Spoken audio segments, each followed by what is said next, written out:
మహాచర్యమే మాధుర్యమే నా ప్రభుతో జీవితం.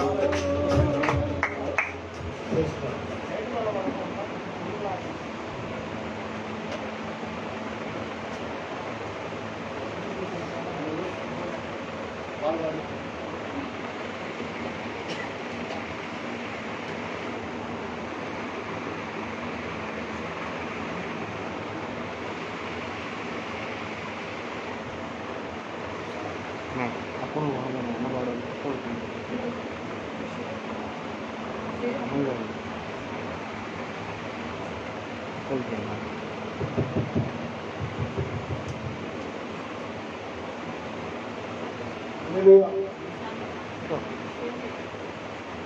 నజరేయుడా నా యేసు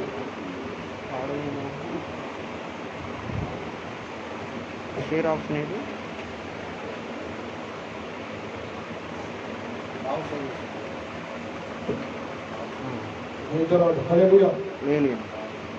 నజరేయుడా నా యేసయ్యా ఎన్ని యుగాలకైనా ఆరాధ్య దైవము నీవేనని గళమెత్తినే కీర్తినే చాటెదా. నజరేయుడా యేసయ్యా ఎన్ని యుగాలకైనా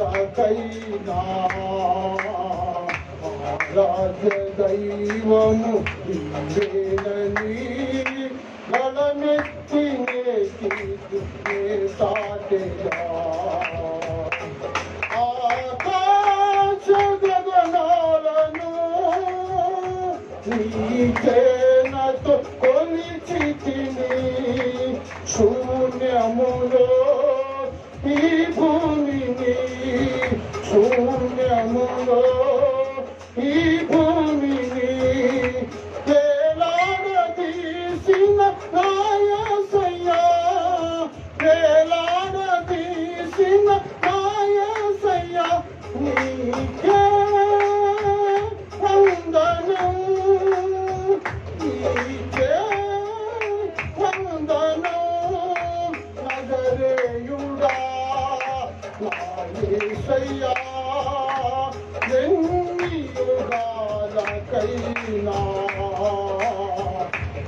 ఆరాధ్య దైవము నీవేనని గళమెత్తినే కీర్తినే చాటెదా. అగాధ సముద్రాలకు నీవే ఎల్లలు వేసితివి, అగాధ సముద్రాలకు నీవే ఎల్లలు వేసితివే. జలములలో బడి నే వెళ్ళినా, జలములలో బడి నే వెళ్ళినా నన్నేమి చేయవు నా యేసయ్యా, నన్నేమి చేయవు నా యేసయ్యా. ఏ వందనం నీకే వందనం. నజరేయుడా నా యేసయ్యా ఎన్ని యుగాలకైనా ఆరాధ్య దైవము నీవేనని గళమెత్తినే కీర్తినే చాటెదా. నజరేయుడా సీయోను శిఖరము నీ సింహాసనమాయెనా, సీయోను శిఖరము నీ సింహాసనమాయెనా. సీయోనులో నిన్ను చూడాలని, సీయోనులో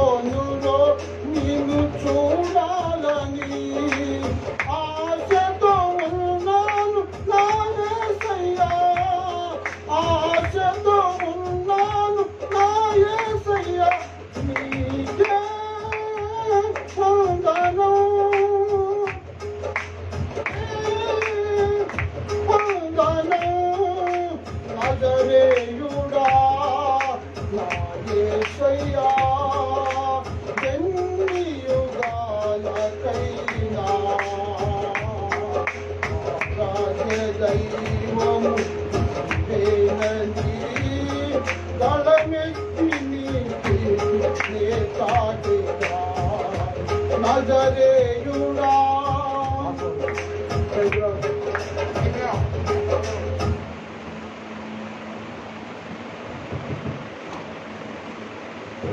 హల్లెలూయా. ఇప్పటి వరకు కీర్తన పాడి దేవుడి నామాన్ని మేలుపరుచుకున్నాం. మరి ఈ సమయంలో చిన్న ఒకరితో ఒకరు మరి దైవ సేవకులతో ఉన్నటువంటి అనుభవాన్ని పంచుకుంటారు. చదువు నుంచి కళ్ళు మూసుకున్నట్లయితే చిన్న ప్రార్థన చేసి మరి పరిశుద్ధమైన దేవ పరమాశ్వరుడి ఈ ఘనమైన శ్రేష్టమైన నామాన్ని స్తోత్రం. ఈ ఆదరణ కొడుకులో దేవాన్ని స్తోత్రం. తాను వారి నామాన్ని మనం తెచ్చుకున్నారు. ఈ సమయంలో దైవ సేవకులతో ఉన్నటువంటి అనుబంధాన్ని ప్రభావ ఉన్నటువంటి దైవ సేవకులు బంధువులు స్నేహితులు సేవకులు ప్రభావ ప్రతి సమయం వారు ప్రభావ మాట్లాడబోతుండగా ఈ సరికి ప్రాంతం తోడుగా ఉంచి బలమైన కార్యం జరిగించి మీరే మహిమ ఘనత ప్రభావం తెచ్చుకోవడం వేడుకుంటుంది. యేసు నామం పేరిట అడిగి వేడుకుంటున్నాను తండ్రి. ఆమె ఈ సమయంలో మరి జోరుబాబు వచ్చి దైవ సేవకులు నాజీస్ పాస్టర్ గారితో ఉన్నటువంటి అనుబంధాన్ని పంచుకుంటారు. మరి ప్రతి ఒక్కరు కూడా జాగ్రత్తగా గమనించాలి. ఎందుకంటే గొప్ప దైవ సేవకులు మరి ఎంతగానో పరీక్షలలో నమ్మకంగా యథార్థంగా కొనసాగినటువంటి దైవ సేవకులు ఆయన గురించి కొన్ని మాటలు చెప్తారు. జాగ్రత్తగా మనం అనుబంధాన్ని గురించి చెప్తారు. జాగ్రత్త గమనిద్దాం.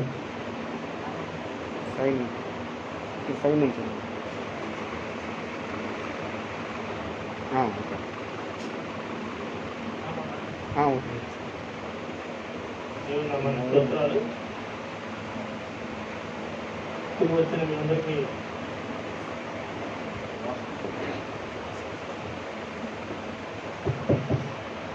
హృదయపూర్వకమైన వందనాలు తెలియపరుస్తున్నాను. మన సహోదరుడు నాన్సీ నాతో ఉన్న పరిచయం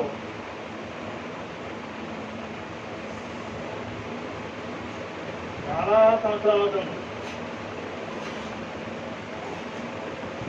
అయితే మొట్టమొదట కండ్రెక్కి గ్రామంలో వీళ్ళు ఉంటున్నప్పుడు ప్రకాశం భారతి గారి ద్వారాగా కండ్రెక్ గ్రామానికి అది ఆదివారం సాయంత్రం ఆడ ప్రత్యేక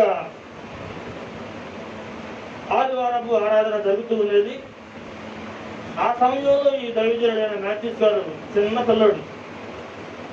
నేను కూడా నాకు వివాహం కాలేదు, నేను కూడా చిన్నవాడిని.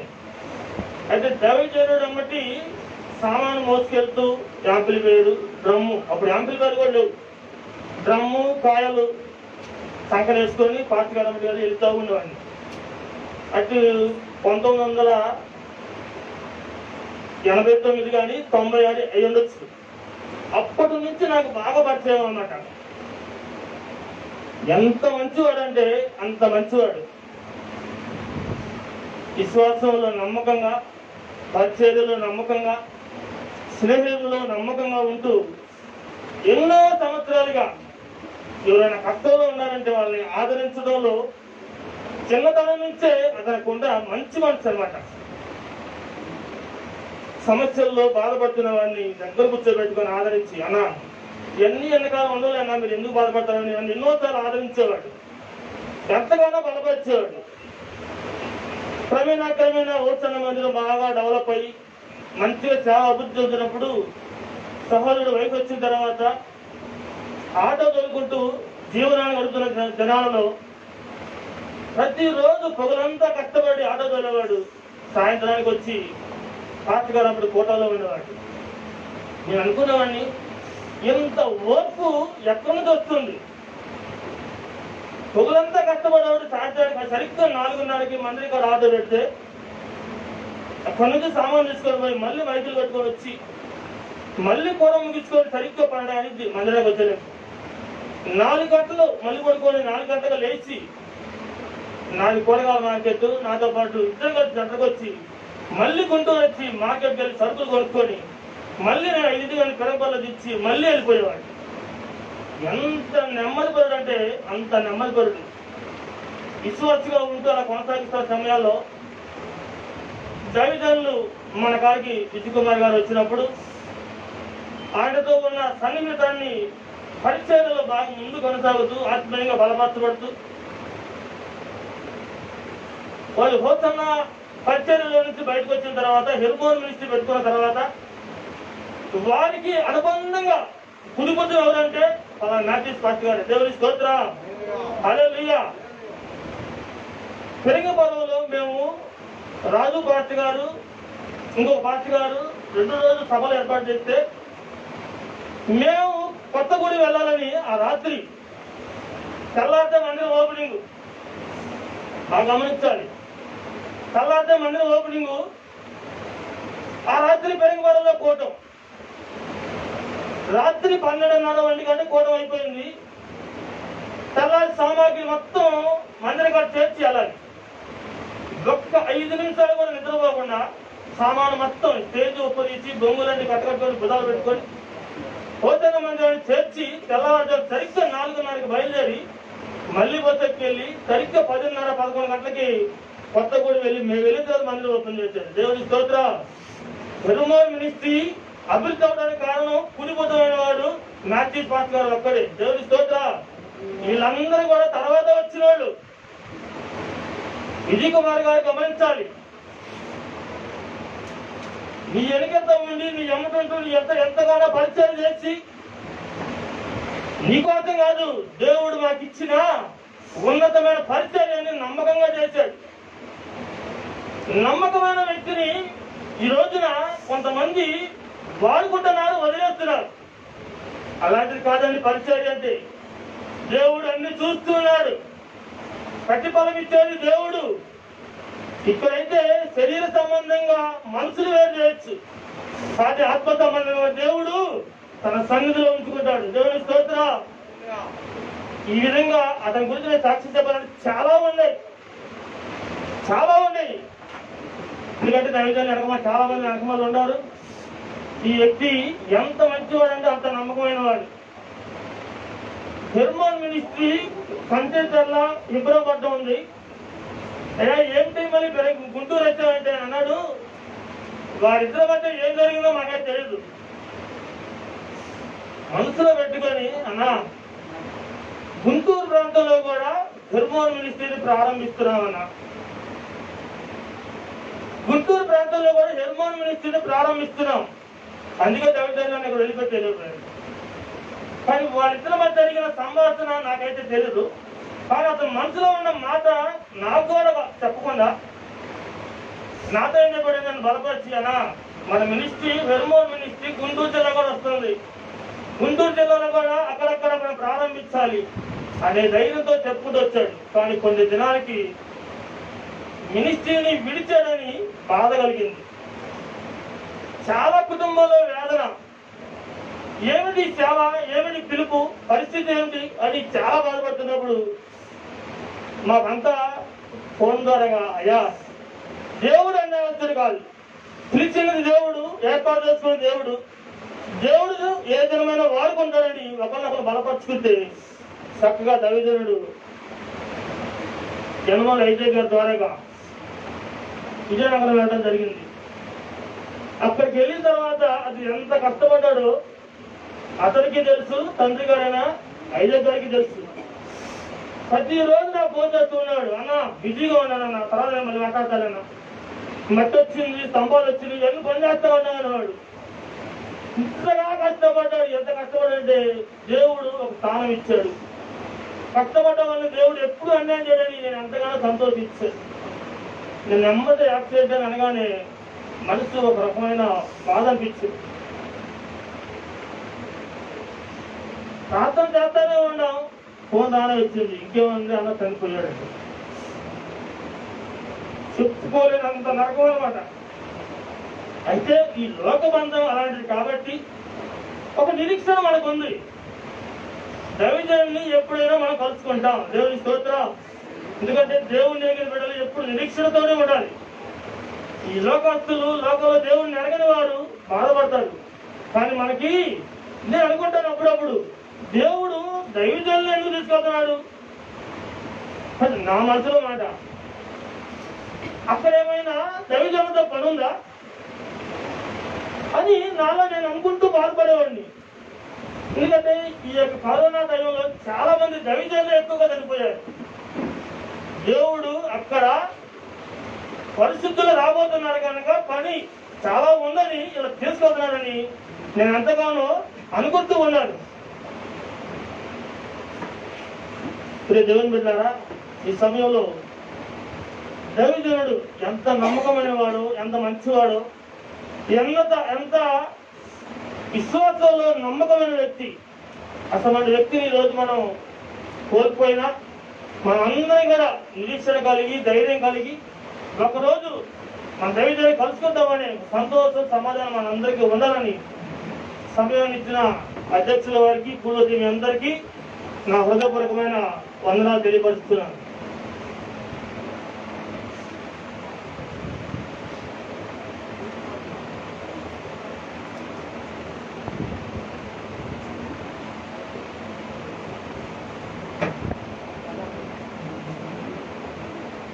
దైవ సేవకులతో ఉన్నటువంటి అనుబంధాన్ని చక్కగా వివరించినటువంటి సహోదరికి ప్రత్యేకమైన వందనాలు తెలియజేస్తున్నాం. ఈ సమయంలో మరి పరంజ్యోతి పాస్టర్ గారు కూడా మన మధ్యలో ఉన్నారు. మరి పాస్టర్ గారితో ఉన్నటువంటి అనుబంధాన్ని పంచుకుంటారు. 5 లేదా 5 నిమిషాల్లో మాటలు చెప్తారు. ఎందుకంటే కొంతమంది దైవజనులు కూడా ఉన్నారు, బంధువులు కూడా ఉన్నారు కనుక 2 మాటల్లో చెప్తారు, చక్కగా వివరిస్తారు. విషయాన్ని గమనించారు. దేవునికి స్తోత్రం, దేవునికి మహిమ కలుగును గాక. ప్రియమైన దేవుని పెట్టలేదా, మరి ఈ రోజున మనం ఇలా చేరుకుంటామని కూడా మనం అనుకోలేదు. కానీ వాస్తవంగా ప్రభు సన్నిధానములో మనం చూడగలిగితే అపొస్తలుడైన పౌలు చక్కటి మాట చెప్తున్నాడు. మనందరూ చాలాసార్లు విన్నాం. మంచి పోరాటము పోరాడి తిని, నా పరుగు కడముట్టించి తిని, విశ్వాసము కాపాడుకుంటుని. ప్రియమైన దేవుని పెట్టారా, ఈ వాక్యాన్ని బట్టి మనం చూడగలిగితే దైవజనులకి నిర్ణయించబడినటువంటి పరిచర్య ఈ లోకములో ఎంత చేయాలనుందో ఆయన చేయించుకొని ఆయన సన్నిధానంలో చేర్చుకున్నాడు. ఆయనతో ఉన్న అనుబంధం దాదాపుగా 2013 సంవత్సరం మాకు వివాహం అయిపోయి మేము ఫిరంగిపురం వచ్చాం. అప్పటి నుండి దాదాపుగా పరిచయం అయినప్పుడు కాడి నుండి కూడా నాకు బాగా సన్నిహితంగా ఉంది ఎవరంటే మాథ్యూ మావయ్య. చాలా చెప్పుకునేవాడిని, చాలా పంచుకునేవాడిని. ఇక నాకంటూ ఇక్కడ ఎవరు ఉండేవాళ్ళు కాదు. నాది వేరే ఊరు, పరిచయ నిమిత్తం నేను వచ్చాను. ఏదైనా చెప్పుకోవాలన్నా, ఏదైనా అలా బాధ వస్తుంది నాకు, ఏంటి పరిస్థితి అని కొనప్పుడల్లా, అట్ట కాదు నాన్న, బాధపడద్దు నాన్న అని చాలా ధైర్యపరిచేవాడు. వాస్తవంగా నాది రాత్రి కొండే తొందరగా బాధపడను నేను. కాకపోతే ఆయన మాటలు చెవులు అలా వెదులుతుంటాయి నాకు. ఎప్పుడు చెప్పుకున్నా ఏది మా పరిస్థితి, ఏంటి ఇది అది అని చాలా చెప్పుకున్నప్పుడల్లా ఎంత ఆదరణగా మాట్లాడేవాడు అంటే, అట్ట కాదు నాన్న, ఏం కంగారు పడద్దు నాన్న, దేవుడు కార్యం చేస్తాడు నాన్న అని చాలా ధైర్యపరిచేవాడు. పైగా ఎంత పరిస్థితిలో ఉన్నా, ఎంత బాధలో ఉన్నా, ఎంత వేదనలో ఉన్నా ఆ ఆదరణ మాటలు చాలా బలపరిచేదన్న. ఎప్పటికీ ఎంత కోపంగా ఇన్ని రోజులైనా కూడా నేను ఆయనతో అనుబంధంలో ఇప్పుడు కూడా ఆయన కోప్పడినట్టుగా, ఒకళ్ళ మీద కోప్పడినట్టు కూడా చూడలా. ఎప్పటికి కూడా ఆదరణకరమైన మాటలు. ఇప్పుడు కూడా వరి ఆయన ఒకళ్ళు అన్నట్టుగా నాకు తెలియదు, నన్నైతే ఎప్పుడు కూడా అనలేదు ఆయన. ఎప్పుడు వచ్చినా నాన్న ఏం కాదు నాన్న అని ధైర్యపరిచేవాడు. ఆ మాట విన్న వెంటనే నాకు చాలా బాధ అనిపించింది. ఎందుకు ఇలా జరిగింది, అంటే ఎవరితో నేను పంచుకోగలుగుతాను, సన్నిహితులు ఎవరు నాకు అని చాలా బాధపడ్డాను. అయినా మనం పాట పాడుకుంటాం, పరలోకపు తండ్రి వ్యవసాయకుడు, ఆయనకి అవసరమైంది ఆయన మరి ఆయన తీసుకున్నాడు, మనం అనడానికి ఏమీ లేదు. ఎందుకంటే వాక్యం అంటుంది మనుషులందరూ వెళ్ళే మార్గం కనుక ఈ లోకం వరకు తన పని ముగించుకున్నాడు. తన సేవా దినములన్నీ ముగించుకున్న తర్వాత తన స్వంత ఇంటికి ఆయన వెళ్ళిపోయాడు. మనం ఉన్నటువంటి మనము కేవలం ప్రభులో ఉండి, ప్రభువా మేము కూడా అక్కడ నీ నిత్య రాజ్యంలో ఉండాలని సిద్ధపడడం తప్ప మనం చేయగలిగేది ఏం లేదు. కుటుంబ ఆదరణ కొరకు ప్రార్థన చేద్దాం. కుటుంబంలో ప్రతి ఒక్కరి దేవుడు తీర్చాలి, ఆ లోటుని దేవుడే పూడ్చాలి. ఆమేన్, హల్లెలూయా. నిజంగా అది తీరని లోటు. ఎందుకంటే ఒక కుటుంబంలో ఒక వ్యక్తి లేకపోవడం అనేది అది చాలా బాధ కలిగించిన దేవుడే పరలోకపు తండ్రి సమస్తముండి ఆయన నడిపిస్తాడు. ఒక తండ్రిగా బైబిల్లో ఉంది, సృష్టికర్త అయిన దేవుడు నీకు భర్తగా ఉన్నాడు. ఒక భర్తగా అన్ని బంధాలని కలయికగా ఆయన ఉండి కుటుంబాన్ని నడిపించి దీవించును గాక. ఈ కొన్ని మాటలు మన వినికిడిలో దీవించును గాక. ఆమేన్.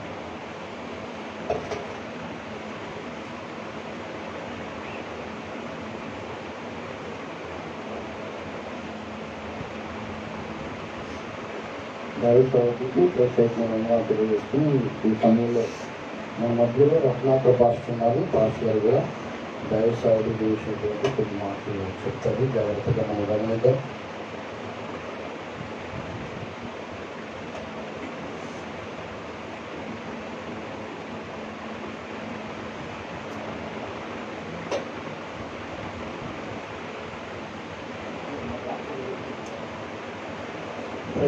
హల్లెలూయా, హల్లెలూయా.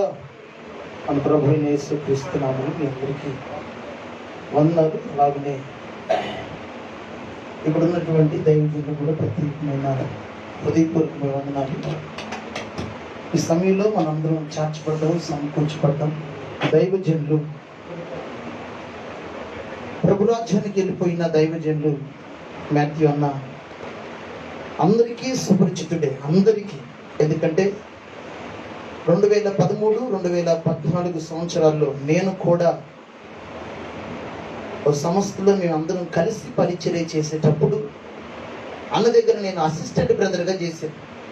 అన్నగారేమో పెద్ద దైవజనులు, నేనేమో అన్న దగ్గర అసిస్టెంట్ బ్రదర్గా చేస్తూ ఉన్నాను.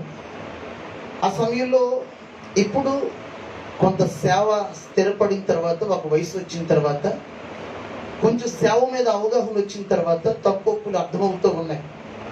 ఆ చిన్న వయసులో ఆ సేవ ప్రారంభ క్రొత్త దినాలు నేను అన్న దగ్గర బ్రదర్గా చేసేటప్పుడు చాలా కొన్ని తప్పిదాలు చేసేటప్పుడు చాలా ఓపికగా అన్ని విషయాల్లో పెద్దగా మన సాక్ష్యాన్ని ప్రభు వింటా ఉన్నాడు. పెద్దగా ఎప్పుడు కోపపడిన సందర్భాలు ఎప్పుడు కూడా చాలా విసిగించేవాడిని. వయసు చిన్నది, అప్పుడు చిన్నమ్మ బాబాయ్ వారిద్దరే ఉండేవారు, పిల్లలు కూడా ఉండేవాళ్ళు కాదు. వాళ్ళిద్దరి మధ్య నేను బ్రదర్గా చేశాను. ఆ సమయంలో చాలా ప్రేమించడం, సేవ పట్ల కొన్ని తెలియని విషయాలు తెలియజేస్తా. ఆ తర్వాత కాలక్రమేపీ దైవజనులు మరొక ప్రాంతంలో సేవ చేస్తున్నప్పుడు మేము కూడా ఒక సంస్థని విడిచి మరలా ఆ దర్శనం ప్రకారం సేవ కొనసాగిస్తున్నప్పుడు ఆ సేవ పరిచర్యలో కొన్ని ఒడిదుడుకులు వచ్చినప్పుడు, ప్రారంభ దినాలు కదా, అప్పుడేం బ్రదర్గా అవగాహన లేదు. ఇప్పుడేం కొత్త పరిచర్య, కొత్త ప్రాంతాల్లో చాలా ఒడిదుడుకులు వచ్చినప్పుడు కొన్ని సందర్భాల్లో ఫోన్ చేసి మా బాధను పంచుకున్నప్పుడు చాలా ధైర్యంతో కూడిన మాటలు నా మట్టుకు నేనైతే ధైర్యంగా చెప్తున్నాను, గుండెల మీద చేసుకొని చెప్తున్నాను. ఏ సందర్భంలోనూ కూడా విసుగుపడకుండా, కొన్ని సందర్భాల్లో నేనే కొన్నిసార్లు బాబాయ్ని స్వతంత్రంగా విసిగించడానికి ఎక్కువ చేసేవాడిని. విసిగించడానికి ఫోన్ చేసి అది బాబాయ్ ఇది బాబాయ్ అని కొన్ని సందర్భాల్లో మాట్లాడేవాడిని. ప్రతి విషయాన్ని కూడా కులంకుషంగా నిదానంగా ధైర్యపరుస్తూ ఎప్పుడైనా మా వాక్యాల్లో లైవ్ మేము పెడతా ఉంటే, లైవ్ యూట్యూబ్, ఫేస్బుక్, ఇన్స్టాగ్రామ్లో ఎక్కడైనా మేము తప్పుగా మాట్లాడితే తనంతలకు తానే మరలా ఫోన్ చేసి, నాన్న ఇది మీ వయసుకు తగింది కాదు, మనకు వయసు ఉంది, కొంచెం సేవ ఉంది, అన్ని విషయాల్లో సరిచేస్తా.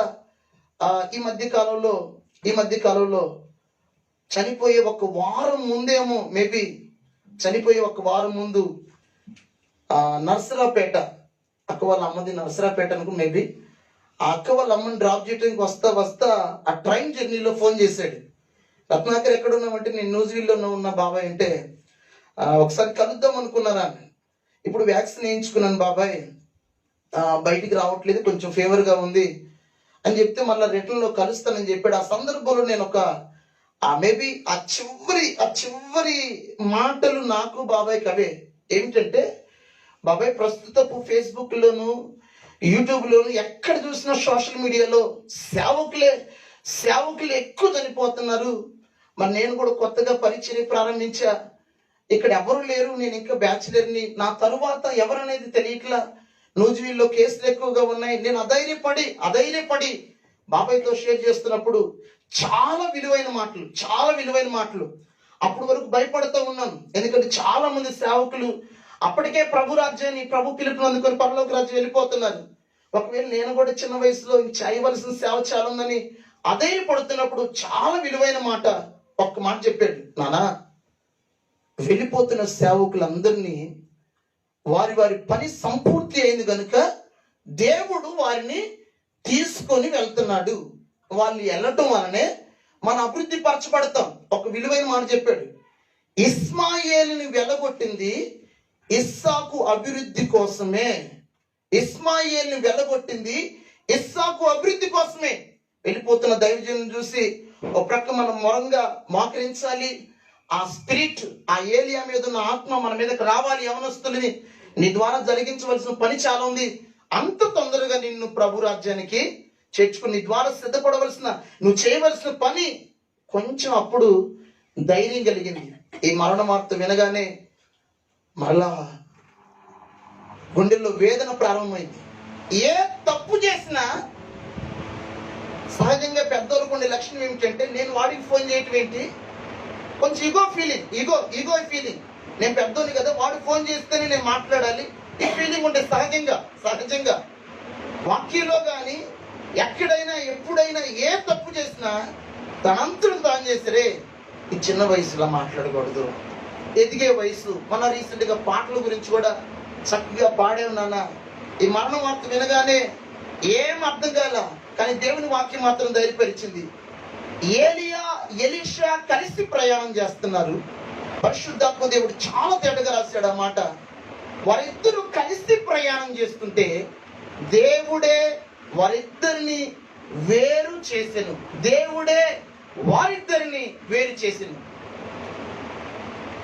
ఏలియాని తీసుకొని పోయిన తర్వాత ఏలియా ఎంత సేవ అయితే చేశాడో అంతకంటే రెట్టింపు సేవ మిగిలి ఉన్న ఎలీషా చేయగలిగాడు. దేవునికి మహిమ కలుగును గాక. బాబాయ్ ఏ పరిచర్నైతే కొనసాగిస్తూ విడిచిపెట్టి వెళ్ళాడో, ఏ ఆత్మ అయితే బాబాయ్ మీద పనిచేసిందో, అంతటి రెట్టింపు అభిషేకం, అంతటి రెట్టింపు సేవ, అంతటి రెట్టింపు ఆత్మ మిగిలి ఉన్న బిడ్డల మీద దేవుడు సమృద్ధిగా అనుగ్రహించునుగాక. సంఘానికి, కుటుంబానికి ధైర్యం కలుగు చేసి అన్ని విషయాల్లో ఆదుకోగలిగిన మనసు దేవుడు అనుగ్రహించునుగాక. ఆమేన్.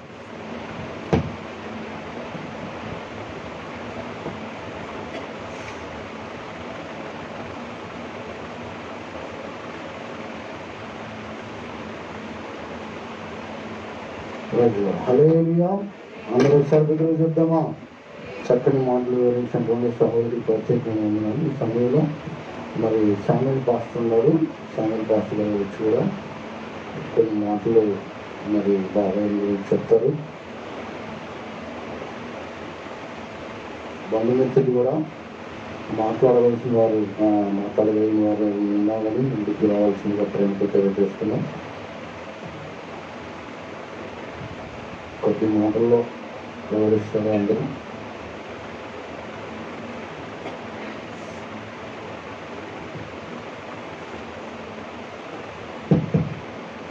హల్లెలూయా.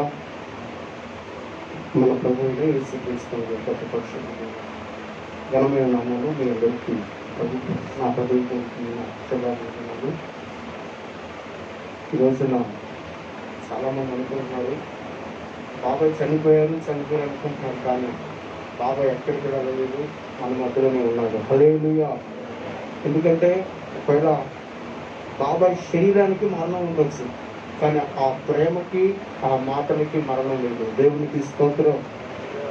నేను బాబాయ్ చనిపోయిన తర్వాత విశాఖపట్నం వెళ్ళి అక్కడ అదంతా అయిపోయిన తర్వాత తిరిగి మరలా రిటర్న్ నేను సేవ చేసే అక్కడికి వెళ్ళినప్పుడు బాబాయ్ నా దగ్గరికి వచ్చాడు. బాబాయ్ నేను చూశాను. నేను రూమ్లో ఒక్కడినే పడుకొని అలా ఉన్నాను. నా దగ్గరికి వచ్చి బాబాయ్ ఒకటే మాట, నా పిల్లలు ఎవరు లేరు, ఉన్నాం మీరే, ఏం చేస్తారో నాకైతే తెలియదు. ఇవన్నీ ఎంత వేదన ఉన్నా ఎంత బాధ ఉన్నా ఎవ్వరికి చెప్పుకోలేదు. వాస్తవానికి ఆ విజయనగరంలో సేవ చేసే ఆ స్థలంలో ఇది ఎదురు శ్మశానం, ప్రక్కన శ్మశానం. రోజుకి దాదాపు అక్కడ పరిచయం చేస్తున్నప్పుడు మేము చూసాం, రోజుకి 7-8 కంటే ఎక్కువ బాడీలు వచ్చి కాలుతూ ఉంటాయి. ఆ పరిస్థితుల మధ్యలో కూడా ఇద్దరు చిన్నపిల్లలు పెట్టుకొని కనీసం ఎవరికి కూడా ఎంత భయంకరమైన పరిస్థితులు ఉన్నా లేకపోయినా ఏమండి ఎన్ని పరిస్థితులు ఉన్నా ఎవ్వరికి చెప్పలేదు, నాకు ఇలా ఉందరా, ఇక్కడ పరిస్థితి ఎలా ఉంది అలా ఉందని ఏ రోజు కూడా చెప్పింది లేదు. ఎప్పుడు ఫోన్ చేసిన ఎలా ఉన్నారు బాబాయ్ అంటే, మాకేది నాన్న బాగున్నాం బాగున్నాం బాగున్నాం అంటున్నాడు. కానీ ఏ రోజు కూడా నాకు ఇక్కడ ఏ ఇబ్బంది లేదు, నాకేం కాదని చెప్పేసి అంటా ఉన్నారు. బాధాకరమైన విషయం ఏంటంటే బాబాయ్ ద్వారా ఎంతో మంది ఈ రోజున నిలబడిన వారు ఉన్నారు. ఎంతో మంది నిలబెట్టాడు. సేవకులు కావచ్చు, విశ్వాసులు కావచ్చు, నాలాంటి వాళ్ళు ఎంతో మంది బాబాయ్ నిలబెట్టాడు. ఎంతో మంది సేవకులకి పరిచర్య చేశాడు. అది చేయించుకున్న వాళ్ళకే ప్రభు అది తెలియచేయాలి. ఈ రోజున కృతజ్ఞత లేకుండా ఈ రోజున చాలా మంది మర్చిపోయి ఏదో సరే ఏదో అయిపోయిందని చెప్పేసి అలాగా కాముగా ఉన్నారు. కానీ దేవుడు మాత్రం నమ్మదగిన దేవుడు. హల్లెలూయా హల్లెలూయా. మరి ఎప్పుడు బాబాయ్ ఎక్కడికి వెళ్ళలేదు, మన మధ్యలోనే ఉన్నాడు. మరొక విషయం ఏంటంటే చాలా మంది ఆలోచన చేస్తున్నారు, ఏమని ఉన్న మగదిక్కు పోయింది, ఎవరు లేరు, కొడుకులు ఎవరు లేరు, వాళ్ళు ఎవరైనా అంటున్నారు. కానీ రోజు నేను చెప్తున్నాను, కొడుకులు ఎవరు లేరని ఎవరెవరైతే డౌట్ పడతా ఉన్నారో నేను చెబుతున్నా, నీ కుటుంబానికి నేనే పుట్ట కొడుకుని. దేవునికి స్తోత్రం. హల్లెలూయా.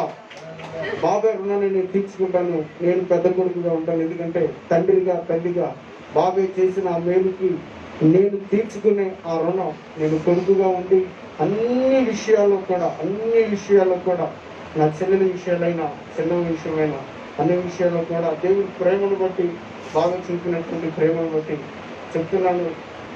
అసలు చెప్పడానికి కూడా మాటలు రావట్లేదు. ఎందుకంటే వీధి దగ్గర రావడానికి రాత్రి వచ్చినప్పుడు చూసిన వెంటనే బాబాయ్ చనిపోవటం ఏంటి, బాబాయ్ ఆదరణ కూర్చుంటుంది, చాలా బాధపడటం. అయినా మనం బాధపడాల్సిన అవసరం ఏం లేదు. మిగిలిన సేవ కొరకు విశేషంగా పరిచయం కోసం మనందరం ప్రార్థన చేయాలి. కుటుంబ ఆదరణ కొరకు కూడా మనం ప్రార్థన చేయాలి. దేవుడి మాటలు జీవించిన గాక.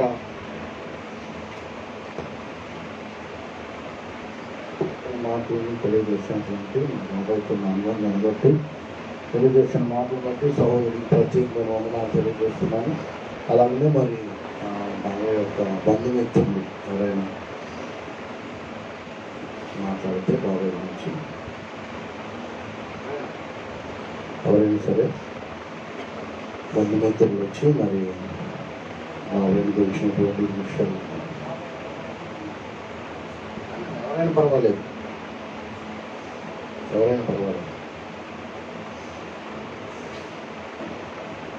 మాకు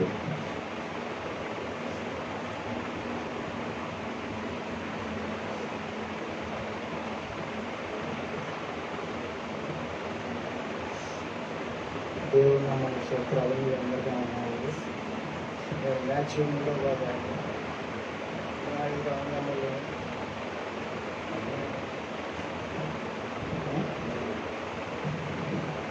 నేను 5 రంగంలో మా అన్నయ్య మా అన్నయ్య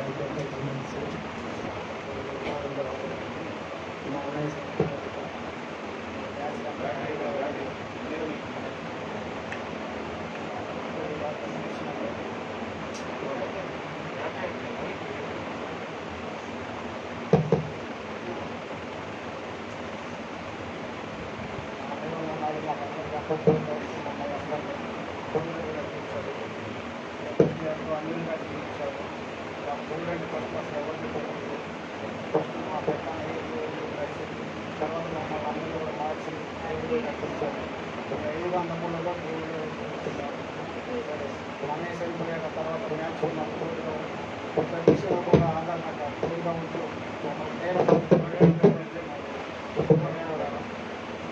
వినాయకుడిగా మాకు బాధ కలిగింది ఎంతో ఆనందంగా ఉన్నది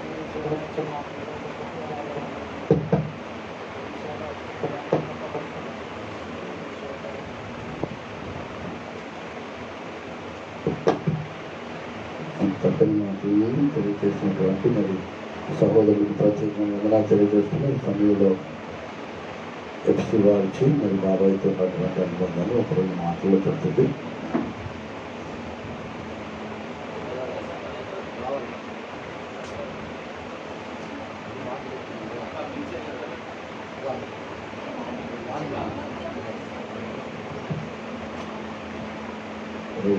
హల్లెలూయా.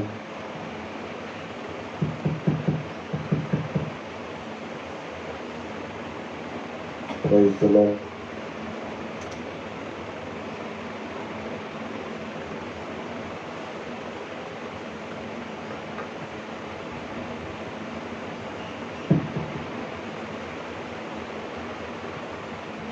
దేవుని పరిశుద్ధమైన నామానికి వందనాలు. కూడి వచ్చిన అందరికీ కూడా నా ప్రభుత్వ వందనాలు తెలియజేస్తున్నాను.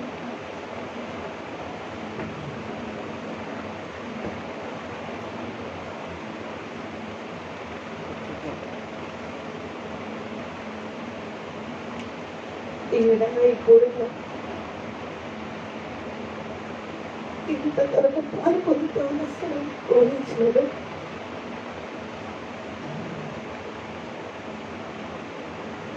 బాబాయ్ గురించి చెప్పే ఒక్క మాట, ఆయన నిలువెల్లా ప్రేమ ఉంది. శత్రువుని కూడా ఆయన ప్రేమించేవాడు. నాకు తెలిసి ఆయన పక్షాన ఎవరు కూడా అన్యాయం పొందిన వాళ్ళు కానీ ఆయనకి శత్రువులు కూడా ఎవరు ఉండరేమో. బహుశా ఒకవేళ ఉన్నారంటే అది నిజంగా వాళ్ళ మనస్సాక్షే వాళ్ళకి చెప్పుకోవాలి. ఆయన అంత ప్రేమించేవాడు. ప్రతి వాళ్ళకి కూడా ఆయన ఆదరణకరమైన మాటలు, ధైర్యపరిచే మాటలు, ఓదార్పు కలిగించే మాటలు చెప్పాడే తప్పితే ఏ రోజు కూడా రెచ్చగొట్టినట్టుగా కానీ లేదా కృంగదీసినట్టుగా కానీ అధైర్యపరిచినట్టుగా ఏ రోజు చెప్పినవాడు కాదు. చనిపోయే ముందు 2 రోజుల క్రితం నాకు కరోనా వచ్చి నేను క్వారంటైన్లో ఉన్నాను. అంటే పూర్తిగా రాలేదు, 1% ఉంది, జాగ్రత్తగా ఉండమ్మా, ఎవరితో కలవద్దని అయితే నన్ను రూమ్లోనే ఉంచేశారు. ఆ విషయంలో మరి ఎలా వార్త తెలిసిందో నాకైతే తెలియదు, కానీ చాలా తర్వాత అప్పుడే ఫోన్ చేసి నన్ను అడిగాడు, ఏంటమ్మా ఏంటి బాగాలేదంట కదా నీకు, మరి హాస్పిటల్లో చూపించుకున్నావా అని అంటే, చూపించుకున్నాను బాబాయ్, ఇలాగా మరి సిటీ స్కానింగ్ తీయించుకోమన్నారు. అయితే నేను వెళ్ళలేదు. అది తీయించుకున్నాక ఇంకా భయం ఎక్కువైతేమో, అది తెలుసుకొని ఇంకా ఎందుకు వేదన పట్టడం, ప్రస్తుతానికి ట్యాబ్లెట్లు వాడుకుంటున్నాను కదా అని నేను చెప్పాను. కాదుకూడదు, వెళ్ళి చూపించుకుంటే ధైర్యంగా ఉంటుంది అని అంటే, లేదు బాబాయ్ అది తెలిస్తే నేను నిజంగా భయంతోనే చచ్చిపోతానేమో అంటే నాతో ఒక్క మాట అన్నాడు, నీ ప్రాణానికి నా ప్రాణం వచ్చేస్తాను, నేను ప్రార్థన చేస్తానమ్మా, ఏం కాదు భయపడమాకు, వెళ్ళి చూపించుకోనన్నాడు.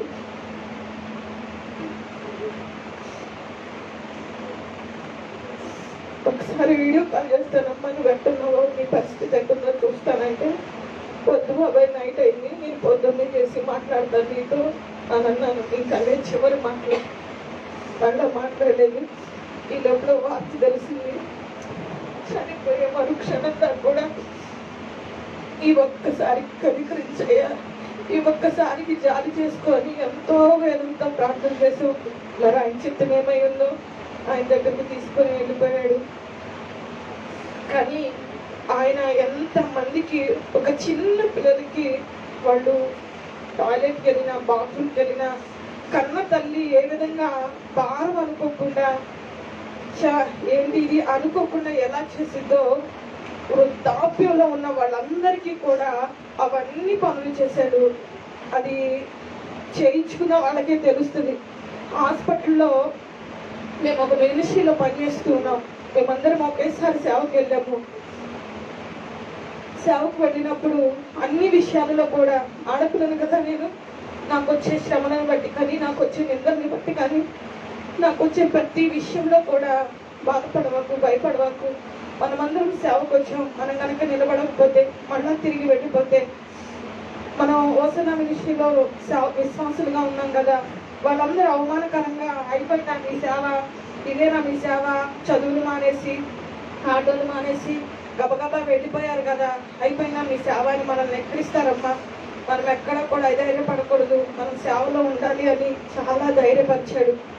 ఆయన ప్రతి విషయంలో కూడా ఎంత శ్రమ పడ్డాడంటే, నిజంగా ఇందాక చెప్పారు కదా, నిద్ర ఉండదు, అన్నాలు ఉండవు, ఎంత పనున్నా కూడా పని ముందు పెట్టుకొని ఆయన ఎప్పుడు సుఖపడినట్లుగా, విశ్రాంతి తీసుకున్నట్లుగా, ఈ పని నాకు ఎందుకులే, ఇది నాది కాదులే అన్న రోజు ఏ రోజు లేదు. మేము మినిస్ట్రీలో సేవ చేసాం కదా, మేము చెప్తున్నాం కదా హెర్మోన్ మినిస్ట్రీలో సేవ చేసామని. ఆ హెర్మోన్ మినిస్ట్రీలో ఎవరైతే అధినేతలుగా పిలువబడుతున్నారో, విజయ్ కుమార్ అన్న కానివ్వండి, కరుణ్ అన్న కానివ్వండి, పెద్దవారు మరి చనిపోయిన నెహమ్యా అయ్యగారు కానివ్వండి, వీళ్ళు ముగ్గురు హాస్పిటల్లో ఉన్నారు. నెహమ్యా గారు హాస్పిటల్లో ఉన్నప్పుడు నాకు తెలిసి వాళ్ళ కొడుకులు ఎవరు వాళ్ళు ఆయన ముడ్డి కడిగినట్టుగా కానీ, ఆయనకు అన్నపానాలు వడ్డించినట్టుగా కానీ, ఆయనకి ట్యాబ్లెట్లు ఇచ్చినట్టుగా కానీ మాకైతే తెలియదు. మరి వాళ్ళు చెప్పుకుంటే దానికి వాళ్ళే ఉత్తరవాదులు. సమస్త పని ఆయన బాత్రూమ్కి వెళ్ళి కడుక్కోలేని స్థితిలో ఉన్న బాబాయే చేశాడు అవన్నీ.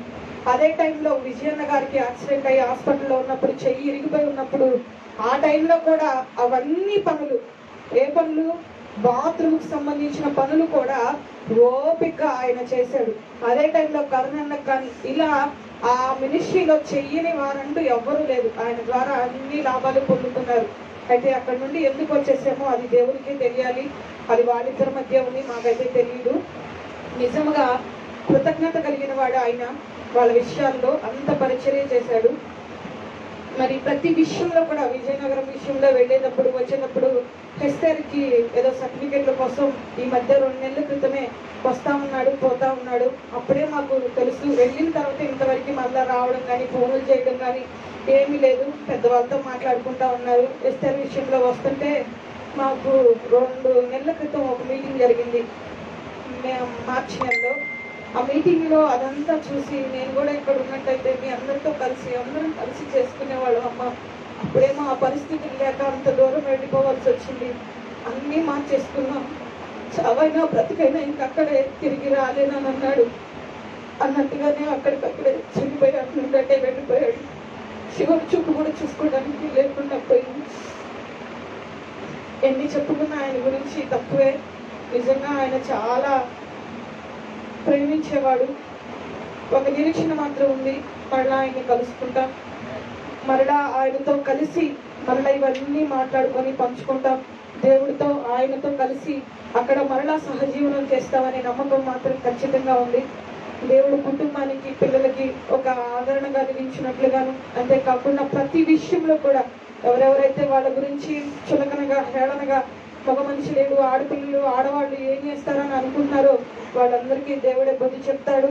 అంతేకాదు దేవుడే వాళ్ళ పక్షం నుండి సమస్తమును సమకూరుస్తాడు. హల్లెలూయా. సోదరికి ప్రత్యేకమైన వందనాలు.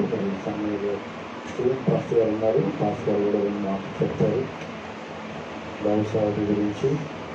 హల్లెలూయా. శబ్దం గట్టిగా హల్లెలూయా గట్టి చెప్పండి, హల్లెలూయా. మరి దైవజనులు పెద్దలు రామభవన్ గారు వచ్చి ఉన్నారు మన మధ్యలో. సమయం చాలా సమయం అయిపోయింది కాబట్టి, పరిస్థితి అనుకూలంగా లేదు కాబట్టి ఈ ప్రార్థన త్వరగా ముగించుకుందాం. దానికి ముందర సహోదరుడు అనగా పాస్టర్ మ్యాథ్యూ గారి గురించి 2 మాటలు చెప్తాను, గమనించండి. 2004వ సంవత్సరం నేను పెరగపురంలో హోసన్న మినిస్ట్రీస్లో నేను బ్రదర్గా పరిచయం చేస్తున్నాను. దాని ముందర నసరాపేటలో రమేష్ పాస్టర్ గారి దగ్గర బ్రదర్గా చేస్తూ, నసరాపేట నుంచి నన్ను పెరగపురానికి ట్రాన్స్ఫర్ చేశారు. ఆ టైంలో నేను బెదరగా వచ్చినప్పుడు చిన్న తాండపాలెంలో అంటే ఒక ఆయన కొడుకు ఉన్నాడు, హోసన్న మినిస్ట్రీలో బ్యాచలర్గా సేవ చేస్తున్నారు. మేమిద్దరం సేవ పరిచయాలు కొనసాగుతూ ఉండేవాళ్ళం. ఆ టైంలో అప్పటి నుంచి నేను ఇంచుమించు 3-4 సంవత్సరాలు పెరుగుపాలెంలో ఏకదాటిగా బ్రదర్గా సేవ చేశాను. అప్పటి జోజన్న వాళ్ళందరూ కూడా సంఘ పెద్దగా ఉన్నారు అనమాట. విజయ్ వీళ్ళందరూ అప్పుడు చిన్నపిల్లలు, మందిరంలో చిన్నపిల్లలుగా ఉండేవారు. అప్పట్లో అతను చేసిన పరిచర్య మేము ఎప్పుడు ఆటో వేసుకుని ప్రార్థనకి వెళ్తూ ఉండేవాళ్ళం అన్నమాట. ప్రార్థన అయిపోయినాక నైట్ పడుకుంట్లోకి 2, 1 గంట అయ్యేదన్నమాట. మళ్ళీ ఉదయం సుందరబద్దలు వేసేవాళ్ళం. ఈ విధంగా తనని ప్రారంభం నుంచి గమనిస్తే, ప్రారంభం నుంచి కూడా విశ్వాసం ఉన్నప్పుడు కాడి నుంచి కూడా మంచిగా కష్టపడే వ్యక్తి, ఏ స్వార్థం లేకుండా కష్టపడే వ్యక్తి, ఎవరు ఏ పని చెప్పినా సరే అని తలకు ఊపే వ్యక్తి, అంత మంచి మనసు కలిగిన వాడు. తన భార్యకి కృపకకి తనకి ఆరోగ్యం బాగాలేదు, మరణానికి సమీపంగా వెళ్ళిపోయారు. ఆ టైంలో పెరుగుపాడు మందిరంలో వాళ్ళు ఉన్నారన్నమాట. అక్కనే సమస్తం, అక్కకి ఆయన సమస్తం చేసేవాడు. అక్క కక్కుతుంటే ఆయన చెయ్యి అడ్డు పెట్టేవాడు. అప్పుడు నేను చూసి, అయ్యో ఇప్పుడు ఇట్లాంటి మనిషి, ఇట్లాంటి భర్త ఎక్కడ ఉన్నాడేమో అనుకుంటూ ఉండేవాడు అన్నమాట. నేను ఆయన ఎప్పుడు ఒకటే అంటూ ఉండేవాడు, అయ్యా భార్య అయినా మన పిల్లలకు చూసుకోవాలి అంత ఉండేవాడు. అంత మంచి మనసు కలిగిన వాడు. గమనించండి, సేవకులమైన విశ్వాసులమైన ఏదో ఒక రోజున మనం ప్రభు రాజ్యానికి వెళ్ళిపోవాలి. వెళ్ళక తప్పదు, పుట్టినవాడు గిట్టక తప్పదు అన్నట్టు ఏదో వెళ్ళిపోవాలి. కాకపోతే సాక్ష్యం, తన బతుకు దినములలో తను ఎలా జీవించాలన్నది చాలా ముఖ్యం. ఒక సేవకుడిగా నేను కోరుకుంటున్నదంటే, మాథ్యూ లాంటి మంచి మనసు కలిగి ఉంటే ఎంత బాగుంటుందని నేను భావిస్తున్నాను. దేవుడికి మహిమ కలుగును గాక. తర్వాత హోసన్న మినిస్ట్రీలో నుంచి విజయన్న, హిర్మని విజయన్న వాళ్ళందరూ కూడా విడిపోయి ఇక్కడి నుంచి వాళ్ళు బయటకు వెళ్ళిపోయారు. అప్పుడు ఇంకా సమస్య స్టార్ట్ చేయలేదు. బయటకు వెళ్ళిపోయినాక చాలా బాధపడ్డాము. మాథ్యూ అన్న నాతో ఒక రోజు, విజయన్న నాకు బాగా క్లోజు, మరి ఆయన వెళ్ళిపోయాడు మినిస్ట్రీలో నుంచి. ఎట్లాగా నేను అంకులను పిలుస్తా, ఇప్పుడు నేను అన్నాను పిలవను ఆయన్ని, అంకులను పిలుచుకుంటూ ఉంటాం మేము. నేను అన్నాను, అంకులు నీకు విజయన్న అంటే నీకు చాలా ఇష్టం కదా, నువ్వు వెళ్ళిపో సేవకి అని అన్నాను నేను. అయ్యా నాకంటే సేవ ఇష్టమే కానీ నా భార్యకి ఇష్టం కాదు కదా సేవ అంటే అని చెప్తూ ఉండేవాడు. నువ్వు వెళ్ళిపోతే బాగుంటుంది అంటే ఆ విధంగా వెళ్ళాడు, పరిచయం చేశాడు, కొనసాగించబడ్డాడు. ఆ తర్వాత తమ్ముడు విజయ్ వెళ్ళాడు, ఆ తర్వాత ఎఫ్సి వెళ్ళింది. ఈ విధంగా వాళ్ళు సేవలో కొనసాగించబడ్డారు. నాకు ఇంచుమించు 15 సంవత్సరాల గ్యాప్ వచ్చింది. ఇక మన వైజాగ్ వెళ్ళే ముందర ఇక ఎంత వచ్చినాక ఇక్కడ ఇదే రేకుల కింద ఇదే రేకులు వేసాడు. నాకు ఫోన్ చేశాడు, అంకుల్ నేను మందిరం కట్టాను గుంటూరు రా అని అన్నాను. ఫోన్ చేస్తే అంతా చూసి, ఆ ఫోన్లే నువ్వు మంది మినిస్ట్రీ స్టార్ట్ చేసావు, నన్ను సంతోషించాము. అప్పుడు 40 రోజులు ఉపవాస ప్రార్థన చేసేవాడు ఆ టైంలో ఇక్కడ ఉన్నప్పుడు. ఒకరోజు మీరు నమ్మండి, ఒక పగలు ఒక నైట్ అంతా మేము మాట్లాడుకున్నాం. ఒక నైట్ పగలంతా కూడా సేవ గురించి మాట్లాడుకున్నాము. చాలా విషయాలు మాట్లాడుకున్నాం, ఫ్యామిలీ విషయాలు కూడా మాట్లాడుకున్నాం అన్నమాట. అలాగ మా పరిచయం అలాగా కొనసాగింపబడింది. ఫైనల్గా వైజాగ్ వెళ్ళేటప్పుడు వైజాగ్లో ఐజాక్ గారు నన్ను రమ్మని ఎంతో బతిమాలాడు. అయ్యా నా దర్శనం వేరు, నా పిలిపి వేరు, నేను మినిస్ట్రీలో నుండి వచ్చాను, ఆల్రెడీ పెద్ద సంస్థల నుండి వచ్చాను, వేరే సంస్థలో నేను రాను అని చెప్పాను. ఆ తర్వాత మాథ్యూ నాతో రోజు ఫోన్ చేసి, ఏంటి అంకులు వెళ్ళమంటావా ఏంటి పరిస్థితి అంటే, నేను వెళ్ళమని చెప్పను, ఆగమని చెప్పను, అది నీ నిర్ణయము, నువ్వు భార్య భర్తలకు ఇద్దరు మాట్లాడుకోండి అని నేను వాళ్ళకి అప్పగించాను. తర్వాత మాట్లాడుకున్నారు, వెళ్ళారు, అంతా అయిపోయింది. ఈ ఫైనల్గా ఒక సంవత్సరం గ్యాప్ వచ్చింది మాకు. నేను ఈ పిల్లలతో అన్నా, ఎఫ్సీతో మన తమ్ముడు విజయ్తో అన్నా, మాథ్యూ నాతో మాట్లాడలేదు ఏంటి, పెద్దోడు అయిపోయాడు, మాతో ఎంతో మాట్లాడి చాలా సార్లు వెళ్తా అన్న, సరదాగా అన్నమాట. ఈ విధంగా కొనసాగించబడింది. లాస్ట్ ఫైనల్గా మా అత్తగారు ఊరు పెరంగపురం అన్నమాట. పైన రూమ్ వేస్తున్నాం, ఇస్తే సర్టిఫికేట్ విషయంలో వచ్చాడు అన్నమాట. వస్తే ఆ రోజు రూమ్లో మాట్లాడుకున్నాం. విజయ్ అందరూ వచ్చి ఆ రూమ్కి పెయింట్ వేశారు, సరదా కలిసి భోజనం చేసాం. మేము అందరూ ఒక హోటల్కి వెళ్ళి భోజనం చేసుకుంటే అని ఒక మాట అన్నాడు, మీరందరూ నన్ను వంటరవాణి చేశారు, వంటరవాణి చేసి నన్ను అక్కడ పంపించారు, నేను ఇక్కడే ఉన్నాను అని చాలా బాధపడ్డాడు.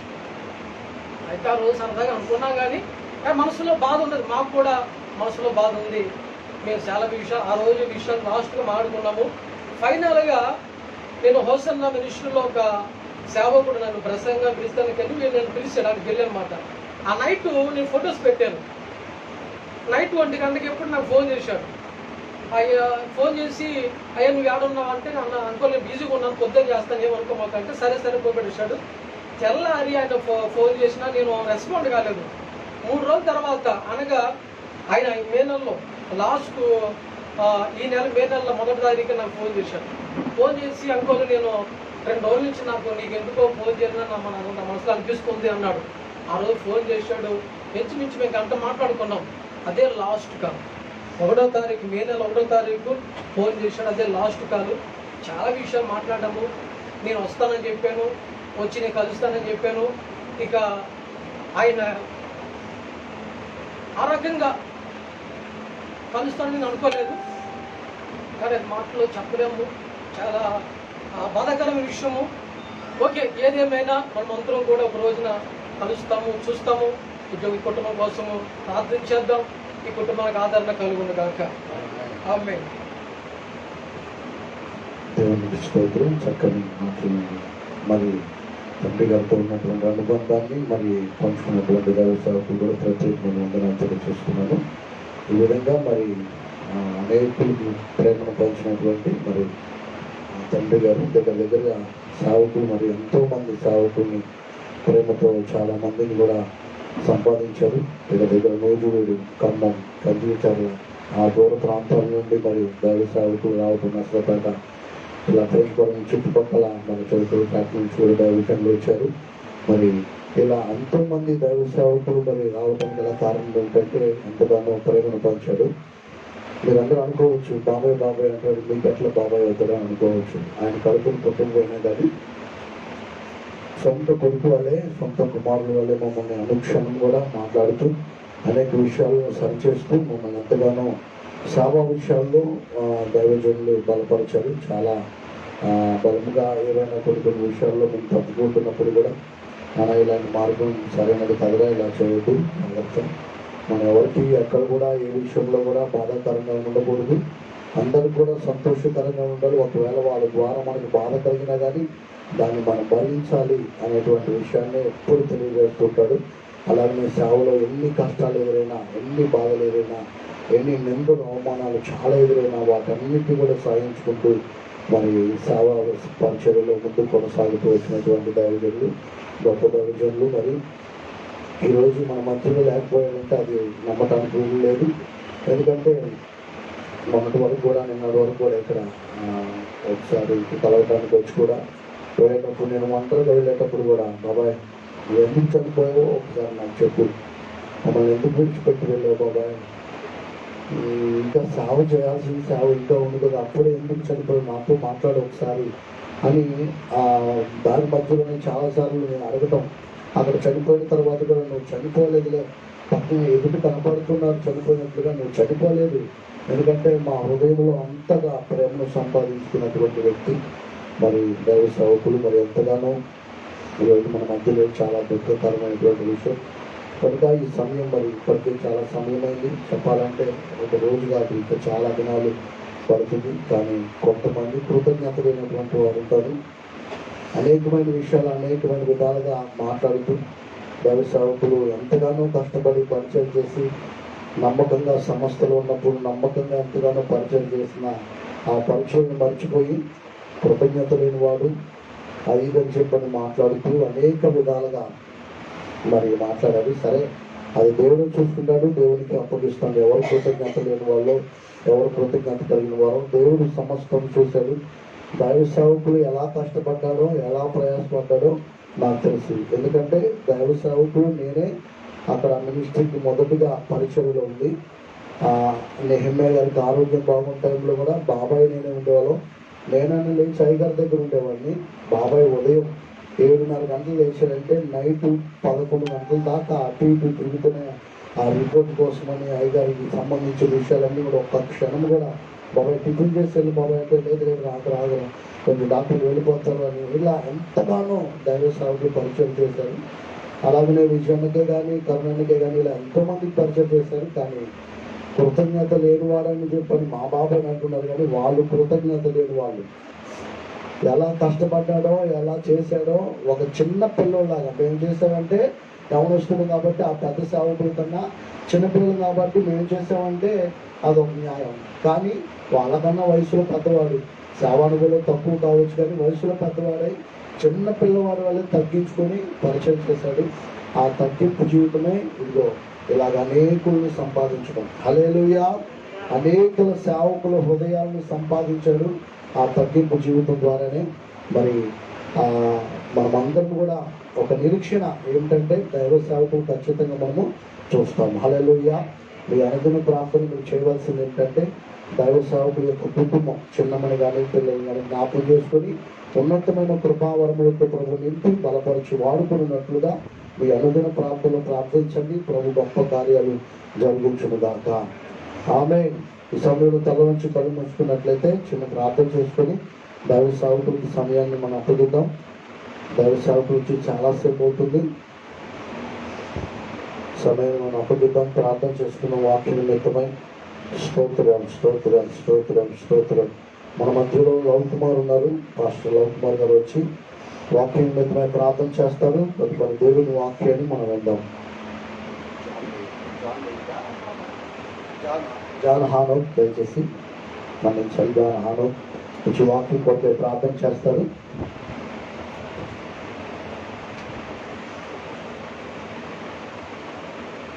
ఇప్పుడు వచ్చిన ప్రతి ఒక్కరు మోకరించినట్లయితే వాక్య భాగం ప్రార్థన చేస్తున్నాం. పరిశుద్ధుడైన దేవా, ప్రేమ స్వరూపి, నీ ఘనమైన శ్రేష్టమైన నామానికి స్తోత్రాలు తండ్రి. ఇప్పటి వరకు ప్రభువా నీ సన్నిధిని మాతో ఉంచి ఈ విధంగా మేము అందరం కలిసి ఉండటానికి కొద్ది క్షణాలు ప్రభువా నీ నామాన్ని మహింపరచడానికి, నీ సేవకుల గురించి కొన్ని విషయాలు మాట్లాడడానికి ప్రభువా మీరు అనుగ్రహించిన ఈ సమయాన్ని బట్టి ధన్యతను బట్టి దేవానికి స్తోత్రాలు అయ్యా. ఇప్పుడు వాక్యం వినబోచుండగానైనా మా అందరికీ మరి ముఖ్యంగా ఈ కుటుంబానికి ఆదరణకరమైన నమ్మకకరమైన మాటలు నీ దాసుని నోటించండి అయ్యా. నీ దాసుని ద్వారా వచ్చే ప్రతి మాట ద్వారా ప్రభువా నీ వాక్యం వెలువడయ్యా నీకు స్తోత్రాలు తండ్రి. ఆ వాక్యం ద్వారా తండ్రి మేము దీవించబడినట్లుగా ఆదరించబడినట్లుగా మా మనస్సు నెమ్మది పొందినట్లుగా ప్రభువా మీరు సహాయం చేసి నడిపించింది అయ్యా. ప్రతి ఒక్కరికి ప్రభువా ఆశీర్వాదకరంగా ఆదరణకరంగా ఆ మాటలు ప్రభువా మా జీవితాల్లో ఉండినట్లుగా రానున్న జీవితాల్లో రానున్న కాలంలో ప్రభువా నీ సేవను ప్రభువా అనేకులకు తీసుకువెళ్ళినట్లుగా అనేకులను ప్రభువా నీ కోసం ఉంచబెట్టినట్లుగా ప్రభువా ఆ వాక్యం మాతో మాట్లాడినట్లుగా అయ్యా నీ కృపను మాతో గురించి నడిపించమని యేసు నామములో అడుగుచున్నాము తండ్రి. ప్రార్థించినటువంటి సహోదరులకు ప్రత్యేకమైన తెలియజేస్తున్న ఈ సమయంలో దైవ సేవకులు మరియు చివరి పట్టణంలో దేవుని సేవలు కొనసాగించబడుతున్న దైవ సేవకులు జనంపాలన గారు మన మధ్యలో ఉన్నారు. మరి దేవుని యొక్క సందేశాన్ని అందిస్తారు.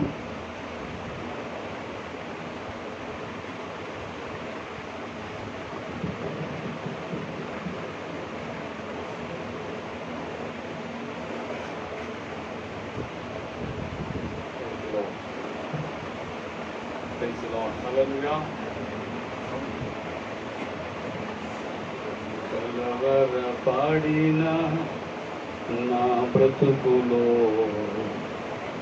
కన్నీళ్ళు తోడచెను నా యేసయ్యా.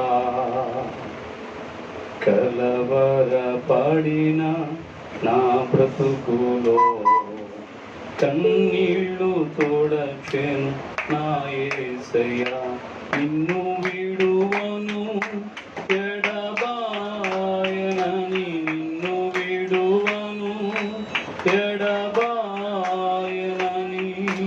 నా చేయి పట్టి నడిపించును, నా చేయి పట్టి నడిపించును. కలవర పాడిన నా బ్రతుకులో కన్నీళ్ళు తోడచెను నా యేసయ్యా. గాఢంధకారపు లోయలో కన్నీటి సంద్రపు, గాఢంధకారపు లోయలో కన్నీటి సంద్రపు వేళలో నా మంచిగా పరిగా జీవపు వెలుగులో నడిపితివే. నా మంచిగా పరిగా జీవపు వెలుగులో నడిపితివే. నిన్ను విడువను ఎడబాయనని,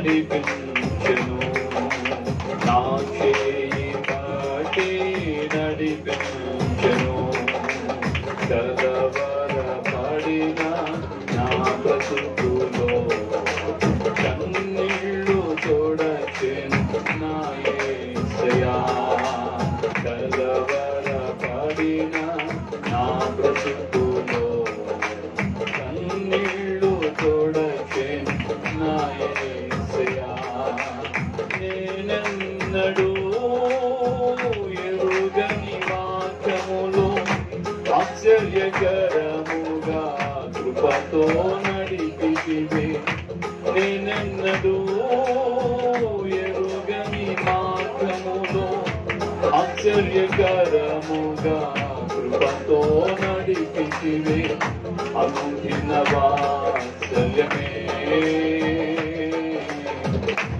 నీ ముఖ కాంతికి నన్ను చేర్చెను అనుదిన వాత్సల్యమే నీ ముఖ కాంతికి నన్ను చేర్చెను నిన్ను విడువను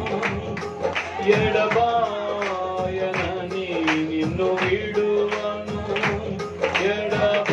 ఎడబాయనని నా చేయి పట్టి నడిపించెను నా చేయి పట్టి నడిపించెను కలవరపడిన నా బ్రతుకులో కన్నీళ్ళు తోడచెను నా యేసయ్యా కలవరపడిన నా బ్రతుకులో కన్నీళ్ళు తోడచెను నా యేసయ్యా అగ్ని ప్రకారముగా నీతో వసించి నీలో నన్ను మహిమపరచుకొనును అగ్ని ప్రకారముగా నీతో వసించి నీలో నన్ను మహిమపరచుకొనును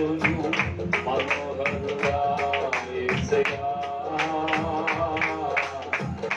వందనముతో స్థిరపరచితివే మనోహరుడా యేసయ్యా వందనముతో స్థిరపరచితివే నిన్ను విడువను ఎడబాయనని నిన్ను విడువను ఎడబాయనని నా చేయి పట్టి నడిపించెను నా చేయి పట్టి నడిపించెను కలవరపడిన నా బ్రతుకులో కన్నీళ్ళు తోడచెను నా యేసయ్యా కలవరపడిన నా బ్రతుకులో కన్నీళ్ళు తోడచెను నా యేసయ్యా ప్రైజ్ లార్డ్ హల్లెలూయా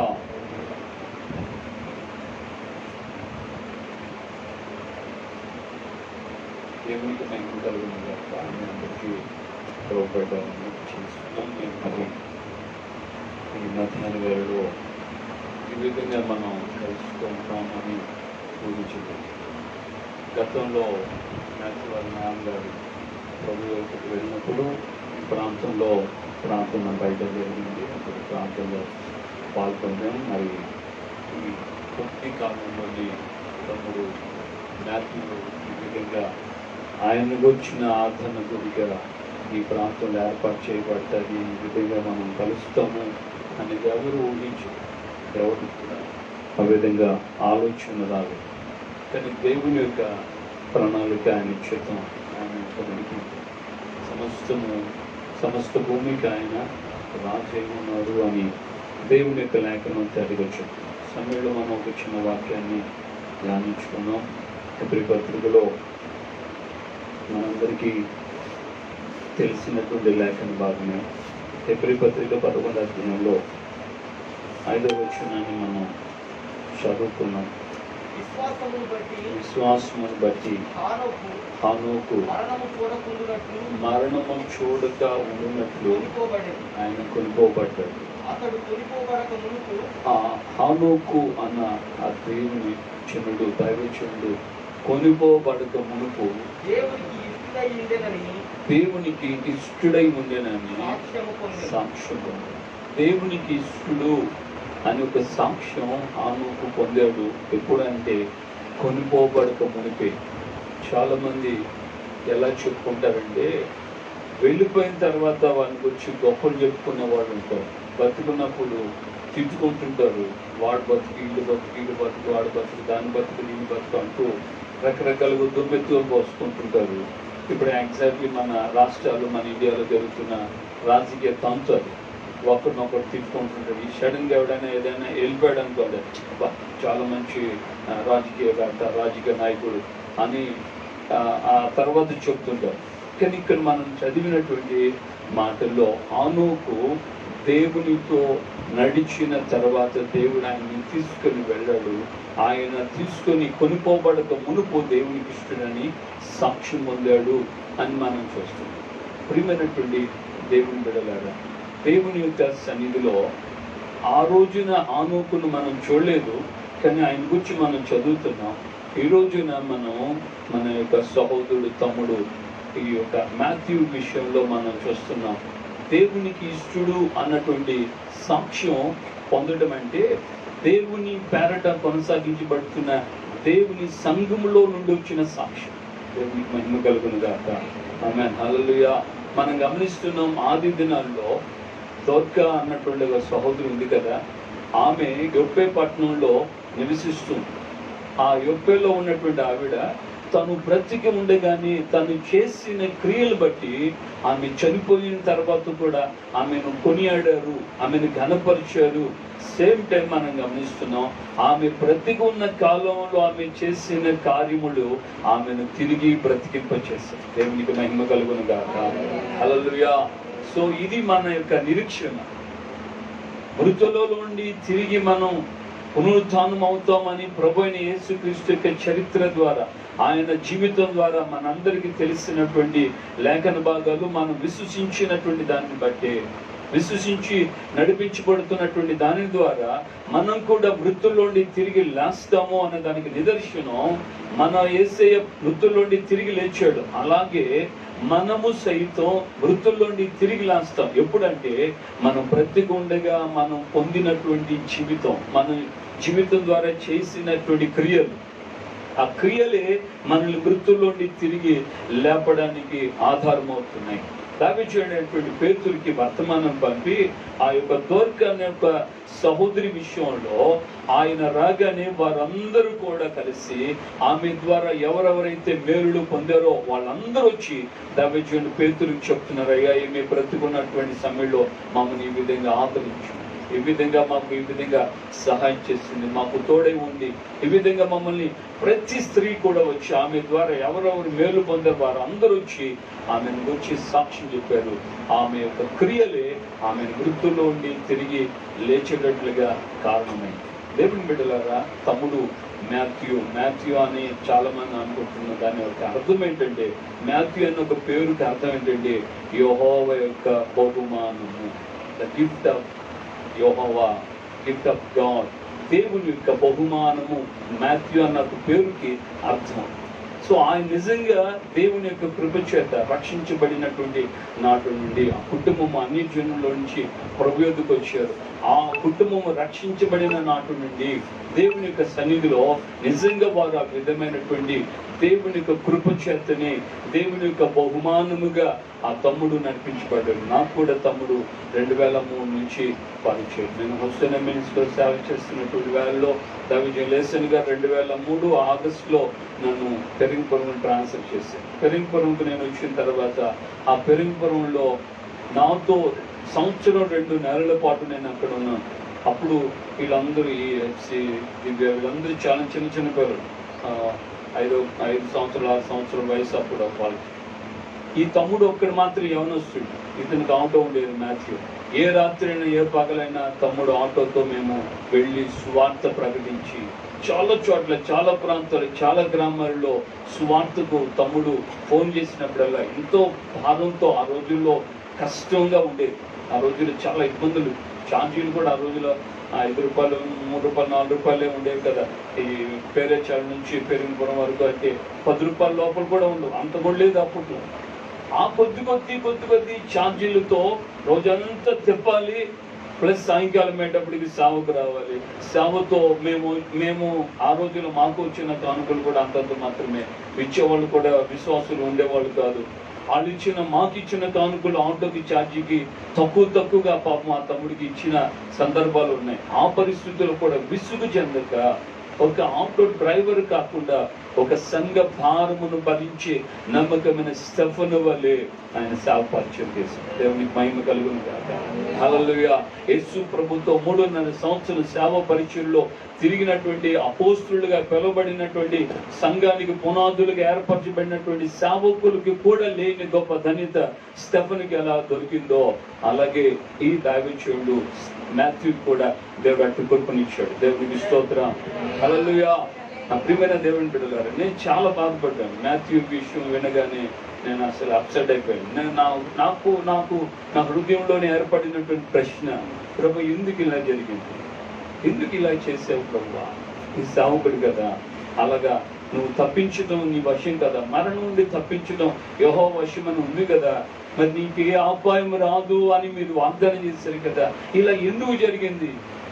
నేను నా హృదయంలో ఒక సేవకుడిగా నాకు నేనే ప్రశ్నించి దేవుణ్ణి అడగటం ప్రారంభించి, ఎందుకు జరిపించావు ప్రభు?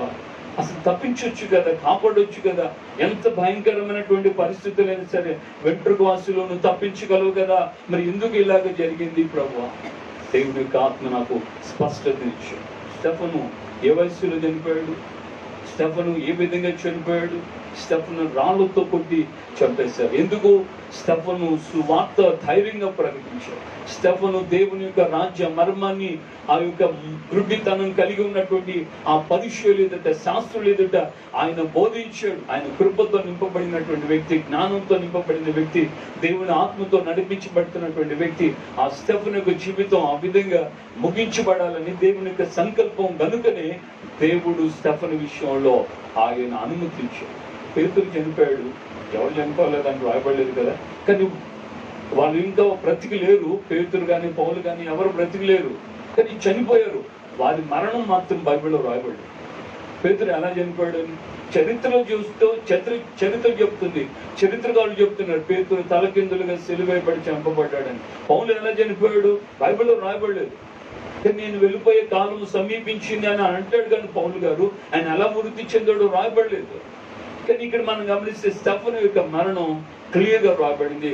స్టెఫను చనిపోతున్నప్పుడు దేవుని కుడి పార్శ్వమందు ఆశీనుడైనటువంటి యేసయ్య లేచి నిలిచుని స్టెఫను యొక్క ఆత్మను చేర్చుకున్నాడు. దేవునికి స్తోత్రం. హల్లెలూయా. సేమ్ టైం దేవుడు ఇంకొక విషయాన్ని కూడా నాకు జ్ఞాపకం చేశాడు. అదేంటంటే దావీదునటువంటి ఏలియా రెండంతలైనటువంటి అభిషేకం దేవుని నుండి పొందినటువంటి వ్యక్తి.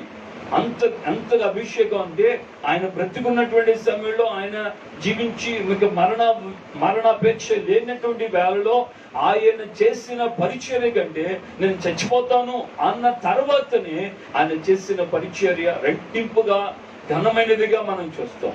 అలాంటి గొప్ప అభిషేకం కలిగినటువంటి దైవజనుడైనటువంటి ఏలియాకు శిష్యరికం చేసినటువంటి ఎలీషా, ఏలియా కంటే రెట్టింపైనటువంటి అభిషేకం పొంది రెండంతలైన గొప్ప కార్యాలు చేసినటువంటి ఎలీషా మరణంలో మనం చూస్తే మరణకరమైన రోగము ఎలీషాకి కలిగి అని చనిపోయాడని రాదు.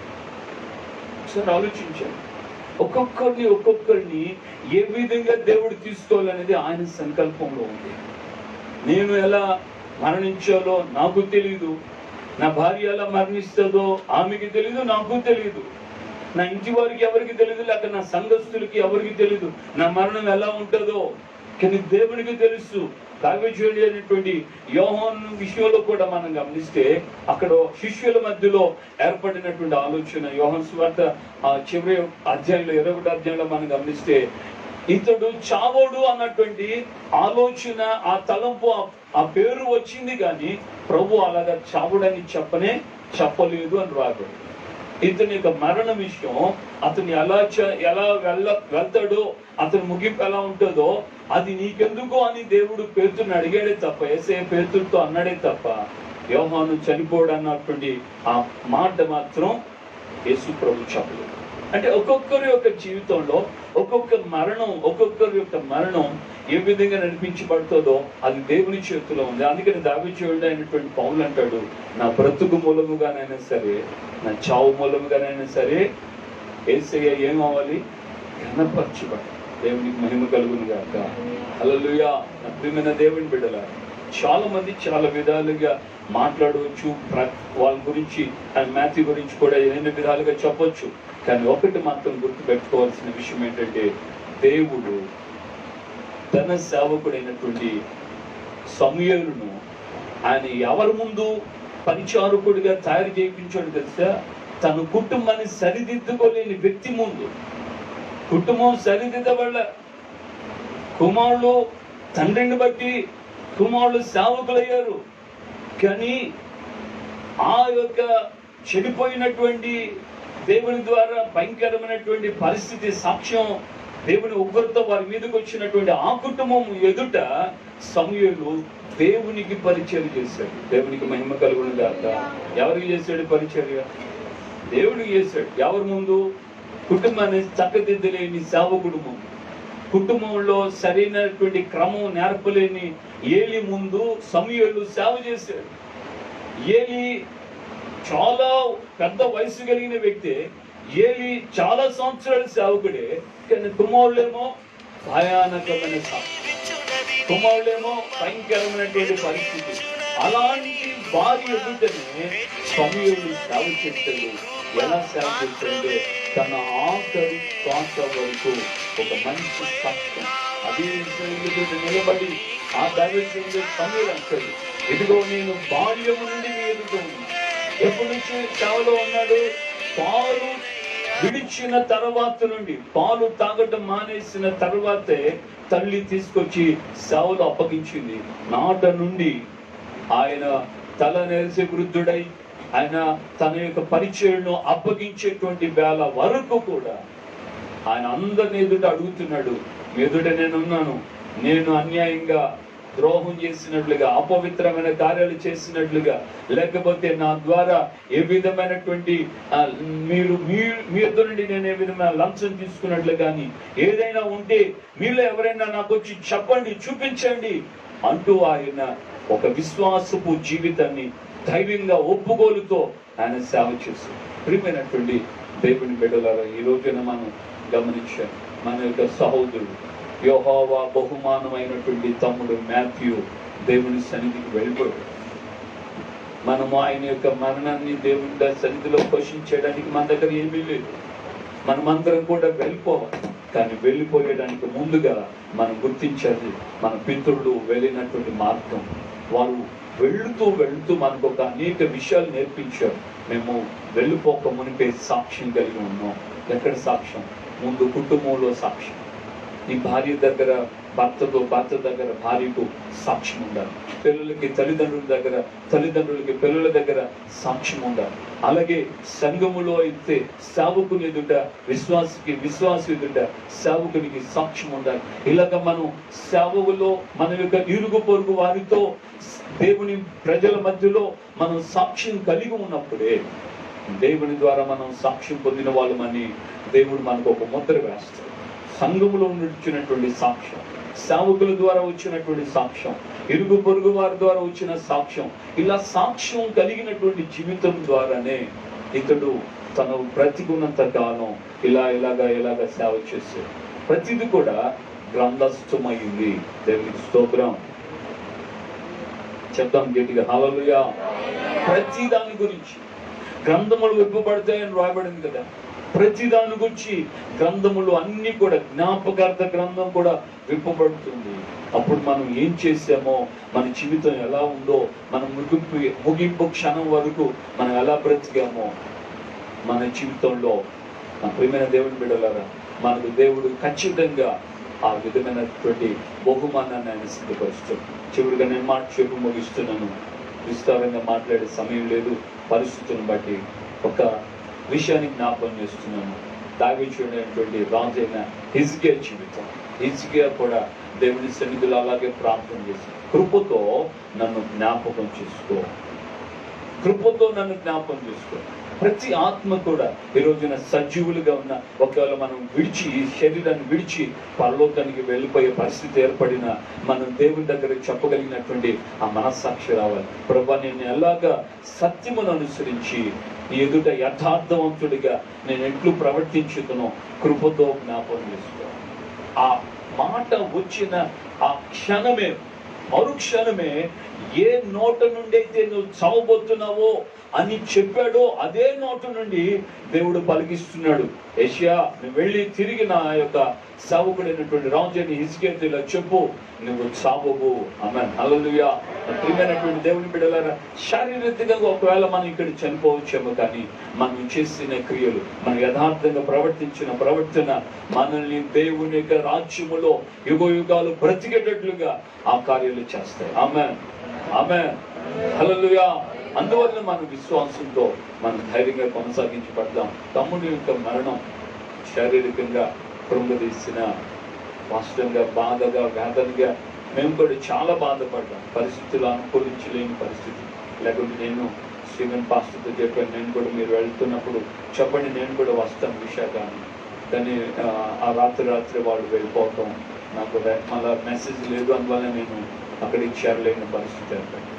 ప్రియమైనటువంటి దేవుని బిడ్డలారా, మనం అందరము ఒక రోజున మన యొక్క నేత్రాలతో దావీదు యోబు చెప్పినట్లుగా, నా మటుకు నేను నా కనులారా నా విమోచకుని చూస్తానని ఆయన విశ్వాసంతో ఎలా చెప్పాడో అలాగే మనం చూస్తాం. మన విమోచకుని యేసయ్యను మాత్రమే కాదు, ఆయన యొక్క సన్నిధిలో పరిశుద్ధులుగా సాక్ష్యం కలిగినటువంటి, భక్తి కలిగినటువంటి దైవజనుల్ని, విశ్వాసుల్ని, పరిశుద్ధులందరినీ మనం చూడబోతున్నాం. ఆమేన్, హల్లెలూయా. సో మనం ఈ విశ్వాసంతో, ఈ ఆదరణలో మన ఈ కూడిక ద్వారా ఒకరినొకరు మనం ధైర్యం తెచ్చుకుంటూ ఈ కుటుంబం కోసం మనం అందరం కలిసి ప్రాంతంలో మనం వీరిని జ్ఞాపకం చేసుకున్నాం. సహోదరిని, పిల్లల్ని దేవుడు తన చిత్త ప్రకారంగా, తన ఉద్దేశం ప్రకారంగా వారి యొక్క మిగిలిన కాలం అంతా కూడా ఏ విధంగా వారి జీవితాలు సేవలు ఏ విధంగా ఏ ప్రాంతంలో ఏలాగా కొనసాగించబడాలో దేవుని సంకల్పానికి ప్రకారంగా మనం చేయాలి. నేను నా చిన్న సాక్ష్యం చెప్పి నేను ముగిస్తాను. మా నాన్నగారు, నేను హుస్సేనా మినిస్ట్రీలో 97 నుంచి 2010 వరకు నేను సేవ చేశాను. 2010 ఏప్రిల్లో నేను బయట వచ్చాను. బయట వచ్చిన తర్వాత మే నెలలో, ఐ థింక్ జూన్లో నేను చిలకలూరుపేటకు రావడం జరిగింది. జూన్ 3వ తేదీన నేను చిలకలూరుపేట వచ్చాను. జూన్లో వచ్చిన తర్వాత జూలై, ఆగస్ట్ ఈ 2 నెలల గ్యాప్, సెప్టెంబర్లో మా నాన్నగారు చనిపోయారు. సెప్టెంబర్ 23వ తేదీ ప్రభునందు మా నాన్న నిద్రించారు. అలాంటి పరిస్థితి. ఇప్పుడు మా ఇంట్లో మా అమ్మ ఒక్కతే, నేను, నా తమ్ముడు, నా చెల్లెలు. నా తమ్ముడు డాక్టర్, ఆయన అనంతపూర్లో ఉంటాడు. మా చెల్లెలికి మ్యారేజ్ అయిపోయింది, ఆవిడ నెల్లూరులో ఉంటుంది. సో మా అమ్మ ఒక్కతే తిరుపతిలో ఉంటుంది. ఇక్కడ ఉన్న ప్రెజర్ ఏంటంటే, నువ్వే ఇంటికి పెద్దోడివి, నువ్వు వచ్చి మీ అమ్మని చూసుకోవాలని మా బంధువులు, కొంతమంది సేవకులు ఇలాగ నన్ను బలవంతం చేశారు. చాలా భయంకరమైనటువంటి బలవంతం చేశారు. నేను ఒకటే చెప్పాను, దేవుని చిత్తం చేయాలా, మనుషుని చిత్తం చేయాలి. దేవుని చిత్తం చేయడానికి మాత్రమే నేను అప్పగించుకుంటాను. ఇలాగ ప్రార్థన చేస్తూ నాలో నేను మదన పడుతున్నాను. ఒకవైపు మా అమ్మకు ఓపెన్ హార్ట్ సర్జరీ జరిగింది, పెద్ద ఆపరేషన్. అది ఆమె చేసుకోవడానికి పరిస్థితి అనుకూలించదు. తను ఒక్కతే, చాలా ఇబ్బంది. మా నాన్న బ్రతుకున్నప్పుడు కూడా, ఒరే మినిస్టర్ నుంచి నువ్వు వచ్చేసావు కదా, నీ భార్యను, నీ యొక్క వస్తువులు, సామాన్లు తీసుకొని ఇంటికి వచ్చేసే, తిరుపతికి వచ్చేయి, నువ్వు ఇక్కడే ఉండు, నువ్వు తిరుగుతూ ఉండు స్వార్థకుడిగా, లేకుంటే ఎక్కడ ఎప్పుడు ఎవరిని నేను రమ్మన్నా వెళ్ళిపో, మీ భార్యని ఉంచి, మేము వృద్ధాప్యం వైపు వచ్చేసాం కదా, మీ అమ్మాయి ఉంటే, నీ భార్య ఉంటే మాకు కొంచెం ఇబ్బంది లేకుండా ఉంటుంది అని చెప్పి మా నాన్న కూడా బ్రతిలాడు. నేను ఒకటే చెప్పాను మా అమ్మతో. మా నాన్న చనిపోయిన తర్వాత మా అమ్మతో నేను ఒకే మాట చెప్పి ప్రార్థన చేసి దేవుని యొక్క సన్నిధిలో వెళ్ళి ఒక మాట చెప్పాను, అమ్మ ఒకటి ఆలోచించు, నేను దేవుని చిత్తం చేయమంటావా, నీ చిత్తం చేయమంటావా? నీకు ఇష్టం ప్రకారంగా నేను సేవ చేయనా, లేకపోతే దేవుని చిత్తం చేయనా? దేవుని చిత్తం చేస్తే మనం అందరం ఒక రోజున లెక్క చెప్పాలి. దేవుని ఎందుకు మనం వెళ్తాం, ఒక రోజున లెక్క చెప్పాలి. ఏ విధంగా చేయాలో నువ్వే ఆలోచించి నాకు సమాధానం. నేను తిరుపతికి వచ్చామంటే నేను వచ్చేస్తాను, లేదా నువ్వు దేవుని చిత్త ప్రకారంగా సేవలో ఉండు అని అంటే నేను ఉంటాను. నా యొక్క సొంత నిర్ణయం కాదు, ఒక తల్లిగా బాధ్యత నాకుంది. నేను నీ గురించి నేను రెస్పాన్స్ చెప్పాలి దేవునికి కూడా. కాబట్టి నువ్వేం చెప్తావో చెప్పు, నేను అలాగే చేస్తాను. మా అమ్మ కొంత సమయం తీసుకొని తర్వాత చెప్పారు, అయ్యా నువ్వు దేవుని చిత్తమే నన్ను గురించి నువ్వు భయపడవద్దు, నన్ను గురించి నువ్వు బాధపడవద్దు. దేవుడు నాతో ఉన్నాడు, దేవుడు నాకు తోడుగా. ఈ రోజుకి 11 సంవత్సరాలైంది మా నాన్నగారు ప్రభు దగ్గరికి వెళ్ళిపోయాడు. మా అమ్మ ఒక్కతే తిరుపతిలో ఉంటుంది.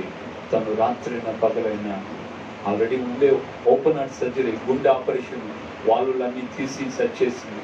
బింది కూడా ఎత్తుకోలేని పరిస్థితి. అలాంటి పరిస్థితి, కఠినమైన పరిస్థితుల్లో కూడా దేవుడు నా తల్లికి తోడుగా ఉన్నాడు. దేవుడు నన్ను చిలుకలూరుపేటలో ఆయన సేవలో కొనసాగిస్తున్నాడు. నాకు ఒక్కరు కూడా తెలిసిన వాళ్ళు ఎవరు లేరు. చిలుకలూరుపేట నేను ఏరు కోరుకొని వెళ్ళిన ప్రాంతం కూడా కాదు. దేవుడు చెప్తే నేను దేవుని చెట్టు ప్రకారంగానే నేను ఆ ప్రాంతానికి వెళ్ళాను. ఏమైనా దేవుని బిడ్డలారా, మనం ఈ భూమి మీద మన సొంత ఇచ్చని మనం నెరవేర్చుకోకూడదు.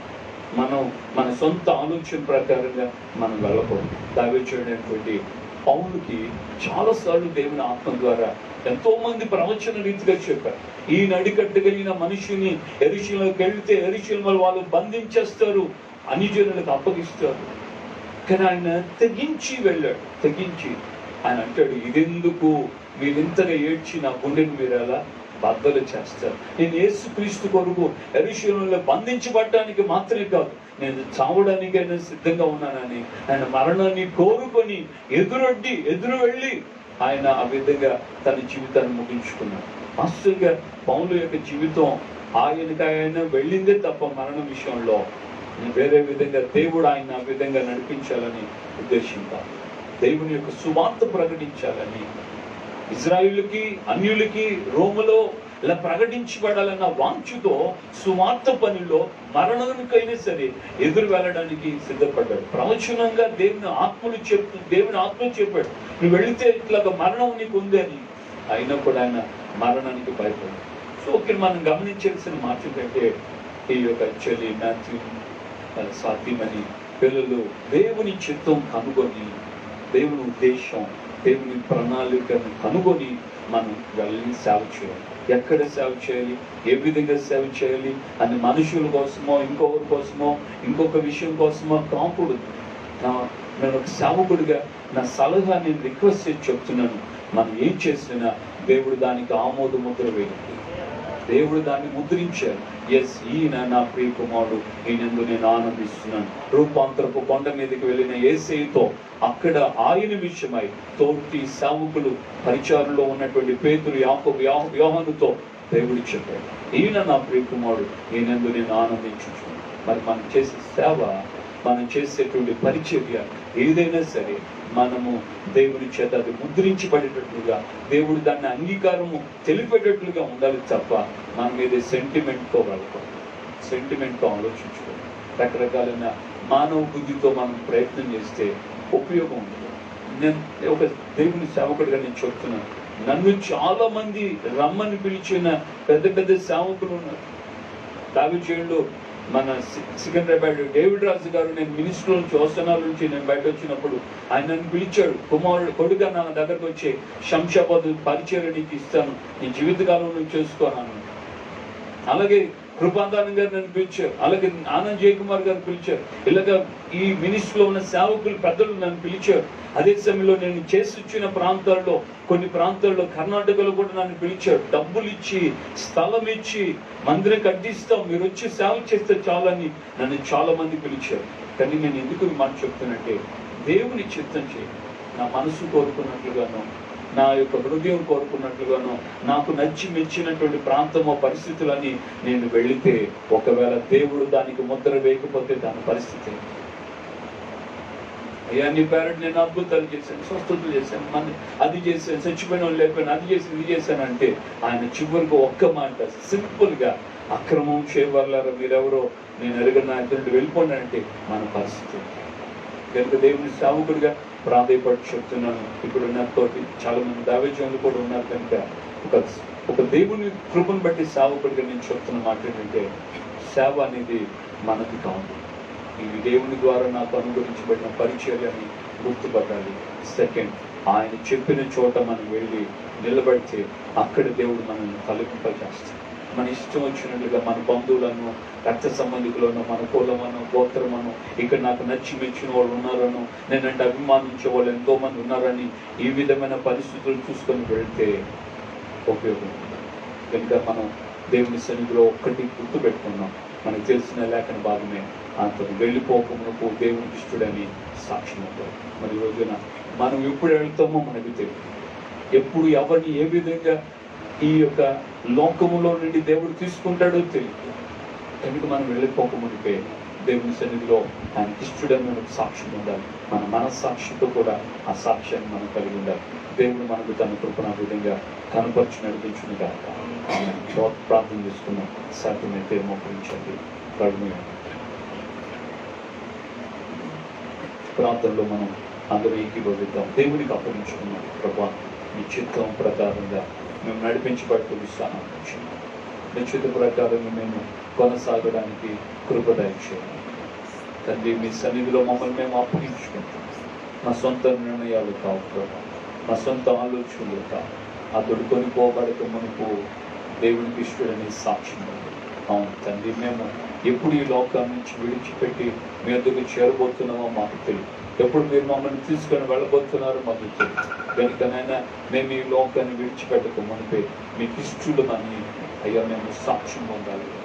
అయ్యా అయ్యా ఇక్కడ కనబడుతున్నటువంటి అయ్యా మా ఇంటిలో నుండే ఈ సాక్ష్యం కావాలని మీరు కోరుకుంటున్నారు. భార్యకు భర్త దగ్గర సాక్ష్యం ఉండాలి, భర్తకు భార్య దగ్గర సాక్ష్యం ఉండాలి, పిల్లలకి తల్లిదండ్రులకి పిల్లల దగ్గర సాక్ష్యం ఉండాలి. అలాగే సంఘంలో సేవకుడు విశ్వాసులకి సేవకులకి సాక్ష్యం ఉండాలని, అలాగే మేము వెళుతున్న ప్రతి చోట సాక్ష్యం కలిగి ఉండాలని ప్రభువా మీ లేఖనాల ద్వారా తేటగా మీరు మాకు మాట్లాడుతున్నారు. అందుని బట్టి మీ స్తోత్రం. యెహోవా ఇచ్చిన బహుమానమైన తమ్ముడు మాథ్యూని మీరు తీసుకున్నారయ్యా. అయ్యా మీకు వందనాలు చెల్లిస్తున్నాను తండ్రి. ఆయన ఇచ్చారు, ఆయన తీసుకున్నారు. యెహోవా ఇచ్చాను, యెహోవా తీసుకున్నాను అని పితరుడిని యోగు చెప్పినట్లుగా ఇదిగో తల్లిగా, అలాగే ఆయన యొక్క సతిమణిగా, అలాగే తల్లిదండ్రుల పిల్లలుగా అయ్యా ఈ బిడ్డలందరూ కలిసి తమ్ముడు మాథ్యూను వచ్చి సేవకులుగా మేమందరము పితరుడిని యోగు చెప్పినట్లుగా చెప్తున్నామయ్యా. మీరిచ్చారు ఒక తండ్రిగా, మీరిచ్చారు ఒక భర్తగా, మీరిచ్చారు ఒక కుమారుడిగా, మీరిచ్చారు ఒక సహోదరుడిగా, మీరిచ్చారు ఒక తమ్ముడుగా. మీరు తీసుకున్నారయ్యా, మీరిచ్చారు, మీరు తీసుకున్నారయ్యా. ఆయన మరణం ద్వారా మీరే అయ్యా మహిమ పొందాలని, ఘనత పొందాలని మీరు కోరుకున్నారయ్యా. అందుని బట్టి మీకు స్తోత్రం. ఒక్కొక్కరిని ఎంతో గొప్పగా సేవ చేసిన ఎలీషా కూడా నా ప్రభు అయ్యా మరణకరమైన రోగంతోనే ఈ లోకాన్ని విడిచాడని మేము చదువుతాం. ఎంతో ఆయన యవన కాలంలోని కృపతో నింపబడి ఆత్మతో నింపబడినటువంటి దైవజనుడు యవనస్తుని శవను రాళ్లతో చంపబడ్డాడని మేము చదువుతున్నాం. ఒక్కొక్క విధంగా అయ్యా మీరు తీసుకున్నారయ్యా.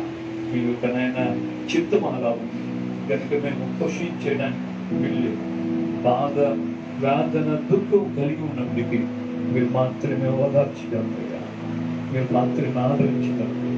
ఒక తల్లి వారిని ఆదరించున్నాను, నేను మిమ్మల్ని ఆదరిస్తాను. యెరూషలేములో మీరు ఆదరించబడతారని మీరు చెప్పారు తండ్రి.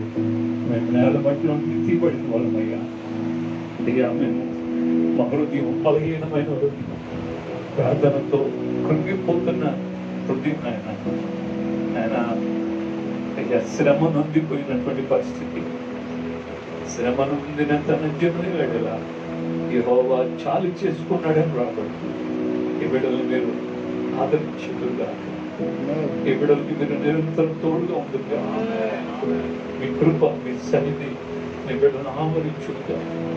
చిన్న వయసులోనే భక్తును కోల్పోయిన సభలు, ఈ చిన్న వయసులోనే అయ్యా తండ్రిని కోల్పోయిన బిడ్డలు, అలాగే నాయన తల్లి తన కుమారుడి నిమిత్తమై నాయన మీ సన్నిధిలో భారంతో వేదంతో ఉన్నారు. కానీ మీ ద్వారా, మీ ఆత్మ ద్వారా మాకున్న నిరీక్షణ ఒక రోజున మేము ఆయన చూస్తాం యుగ యుగాలు ఆ మోక్ష రాజ్యంలో. అయ్యా కన్నీళ్ళు, దుఃఖం లేని, రాత్రి పగలు లేని, చీకటి లేని, ఆవేదన లేని, ఆకలి దప్పులు లేని ఆ మహిమ కలిగిన దేశంలో తమను మేము చూస్తామన్న నిరీక్షణ మాకు మీరు అనుగ్రహించారు. అదే సమయంలో మేము కూడా ఈ లోకాన్ని విడవకు మునిపే మీకు ఇష్టమైన సాక్ష్యం మేము పొందినట్లుగా మా జీవితాలు నాయన, మా బ్రతుకులు ప్రభా ఏ విధంగా నడిపించబడాలో మీరు చాటుపరిచారు. అందుకే స్తోత్రం చేస్తున్నాం ప్రభా. మీ సన్నిధి, మీ కాపుదల, మీ కృప నీ బిడ్డలందరికీ తోడుగా ఉంచారు. ఈ కుటుంబాన్ని ఆదరించారు. నీ బిడ్డల గురించి అయ్యా మీ ప్రణాళిక, మీ ఆలోచన తండ్రి మీరు బయలుపరచండి నాయన. మనుషుల ఆలోచనలు కాదు, సొంత ఆలోచనలు కాదు, సమస్తల ఆలోచనలు కాదు నాయన. పిలిచి నమ్మకంగా ద్రోహం చేసే వాళ్ళు లేకపోలేదయ్యా. అయ్యా ఎన్నో ఎన్నో ఎన్నో అయ్యా సంవత్సరాలుగా పరిచయం చేయించుకొని త్రోసేసిన వాళ్ళు కూడా ఉన్నారయ్యా. కానీ మీరు అలా కాదు కదా. మీరంతా నమ్మకం దేవుడు, మీరు తప్ప మాకెవరు లేరు. ఆకాశం వైపు చేతులు ఎత్తుతున్నా, పర్వతము తొలగిన మెంటలు తత్తరిలిన నా కృప నిన్ను విడిచిపోదన్నా మీ వాగ్దానాన్ని చేతి పట్టుకున్నాం. మీరే మాకు ఆశ్రయం ఉంటుంది, మీరే మాకు ఆశ్రయం ఉంటుంది, మీరే మాకు ఆశ్రయం దుర్గమయ్యా. అయ్యా సన్నిధిలో ఈ కుటుంబం పక్షాన చేతులు ఎత్తుతున్నాం. ఇక ఎవరు విడిచినా ఎవరు మర్చినా మీరు మర్చిపోయే దేవుడు కాదు తండ్రి, మీరు మర్చిపోయే దేవుడు కాదు నాయన. మీరు ఆదుకునే దేవుడు నాయన, మీరు ఆదరించిన దేవుడు నాయన, మీరు ధైర్యపరిచే దేవుడు నాయన. అయ్యా నేను నీతో కూడా ఉన్నాను, నిన్ను వేడుమను ఎడబాయన అని చెప్పిన దేవుడు తండ్రి. ప్రతి క్షణం మేము ఇంతకు ముందు వెళ్ళని మార్గాలయ్యా, ఇప్పటి వరకు నడిపించబడిన విధానం వేరు. అనుక్షణం అనుక్షణం అయ్యా మీ వాత్సల్యమే, మీ వాత్సల్యమే మీ ఎదుట మేము నిలబడడానికి కారణము. కనుక సహాయం చేయండి. ఈ బిడ్డలు మీ చేతికి అప్పగిస్తున్నానయ్యా, ఈ కుటుంబాన్ని మీ చేతికి అప్పగిస్తున్నానయ్యా. మీ దాసుడుగా ఇక్కడికి వచ్చిన ప్రతి బిడ్డ క్షేమం కొరకు ప్రార్థిస్తున్నాను. ప్రతి దైవజనుడి కుటుంబం కొరకు, పరిచయం కొరకు ప్రార్థిస్తున్నాను. కృప తోడుగా ఉంచండి. ఈ లోకంలో మేము ఆస్తి పాస్తులు అడగటం లేదు నాయన, మీ కృప మాత్రం తోడుగా ఉంచండి. కృప చేత తప్పించబడండి, కృప చేత తప్పిస్తూ రండి నాయన. మీ చిత్తం, మీ ప్రణాళిక మా గురించి, మీ సంకల్పం ఏమైతే ఉందో నాయన, మాకు వేరే ఆధారం ఏమీ లేదయ్యా. లోకంలో మా వెనక ఆస్తి పాస్తులు లేవయ్యా. లోకంలో మా వెనక పెద్దలు నాయన ఏ విధమైనటువంటి ఆధారం కలిగినటువంటి వ్యక్తులు ఎవరు లేరయ్యా. మీరు మాత్రం ఉన్నారని మేము నమ్ముతున్నామయ్యా. మీరే ఉన్నారని మీ వైపు మా కన్నులు ఎత్తుతున్నాం అయ్యా. మా చేతులు మీ వైపు చాపుతున్నాం. నిశ్చయముగా మమ్మల్ని కరుణించండి. జాలి కలిగిన దేవుడివి కదా, మీ మనస్సులో ఉన్న జాలిని మాడల కనపరచమని ప్రాధేయపడుతున్నాను.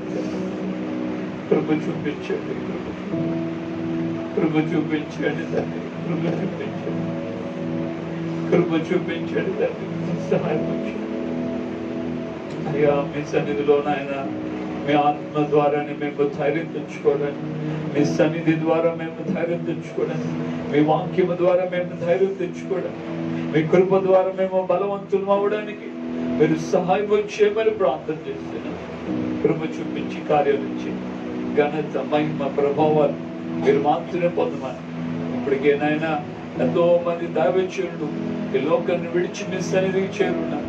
వెళ్ళినటువంటి వారి యొక్క కుటుంబాలన్నింటినీ జ్ఞాపకం చేసుకోండి, పరిచయాలన్నింటినీ జ్ఞాపకం చేసుకోండి అయ్యా. వారికి మీరు తోడుగా ఉండండి, నన్ను ధైర్యపరచండి. మునుపటి కంటే అత్యధికమైన మేలు రెట్టింపుగా నేను మీకు మేలు చేస్తానన్న వాగ్దానాన్ని నీ బిడ్డల పక్షాన నెరవేర్చుదురుగా, అద్భుతం జరుగునుగా, ఆశ్చర్యకార్యాలు జరుగునుగా. మీ యొక్క నాయన ప్రభావం చేత అయ్యా నీ బిడ్డలను మీరు బలపరిచి నడిపించమని యేసు నామములో ప్రార్థన చేసి పొందుకున్నాము తండ్రి. ఆమేన్. మన ప్రభువైన యేసుక్రీస్తు కృపయు, తండ్రి అయిన దేవుని ప్రేమ, పరిశుద్ధ ఆత్మీయ అన్యోన్య సహవాసం, సమాధానం ఇప్పుడు ఎల్లప్పుడూ సకల పరిశుద్ధునికి మనకు ప్రభాకర పర్యంతం, ప్రాముఖ్యంగా తమ్ముడు మాథ్యూ కుటుంబానికి, అలాగే పరిచర్యకు, తల్లిదండ్రులకి, అలాగే బంధువులకి, తోటి దైవజనులందరికీ ఆయన కృప, సన్నిధి, సమాధానం నిరంతరము తోడేవిడి నడిపించును గాక. ఆమేన్. హల్లెలూయా, హల్లెలూయా, హల్లెలూయా. ప్రాఫెట్ అందరికీ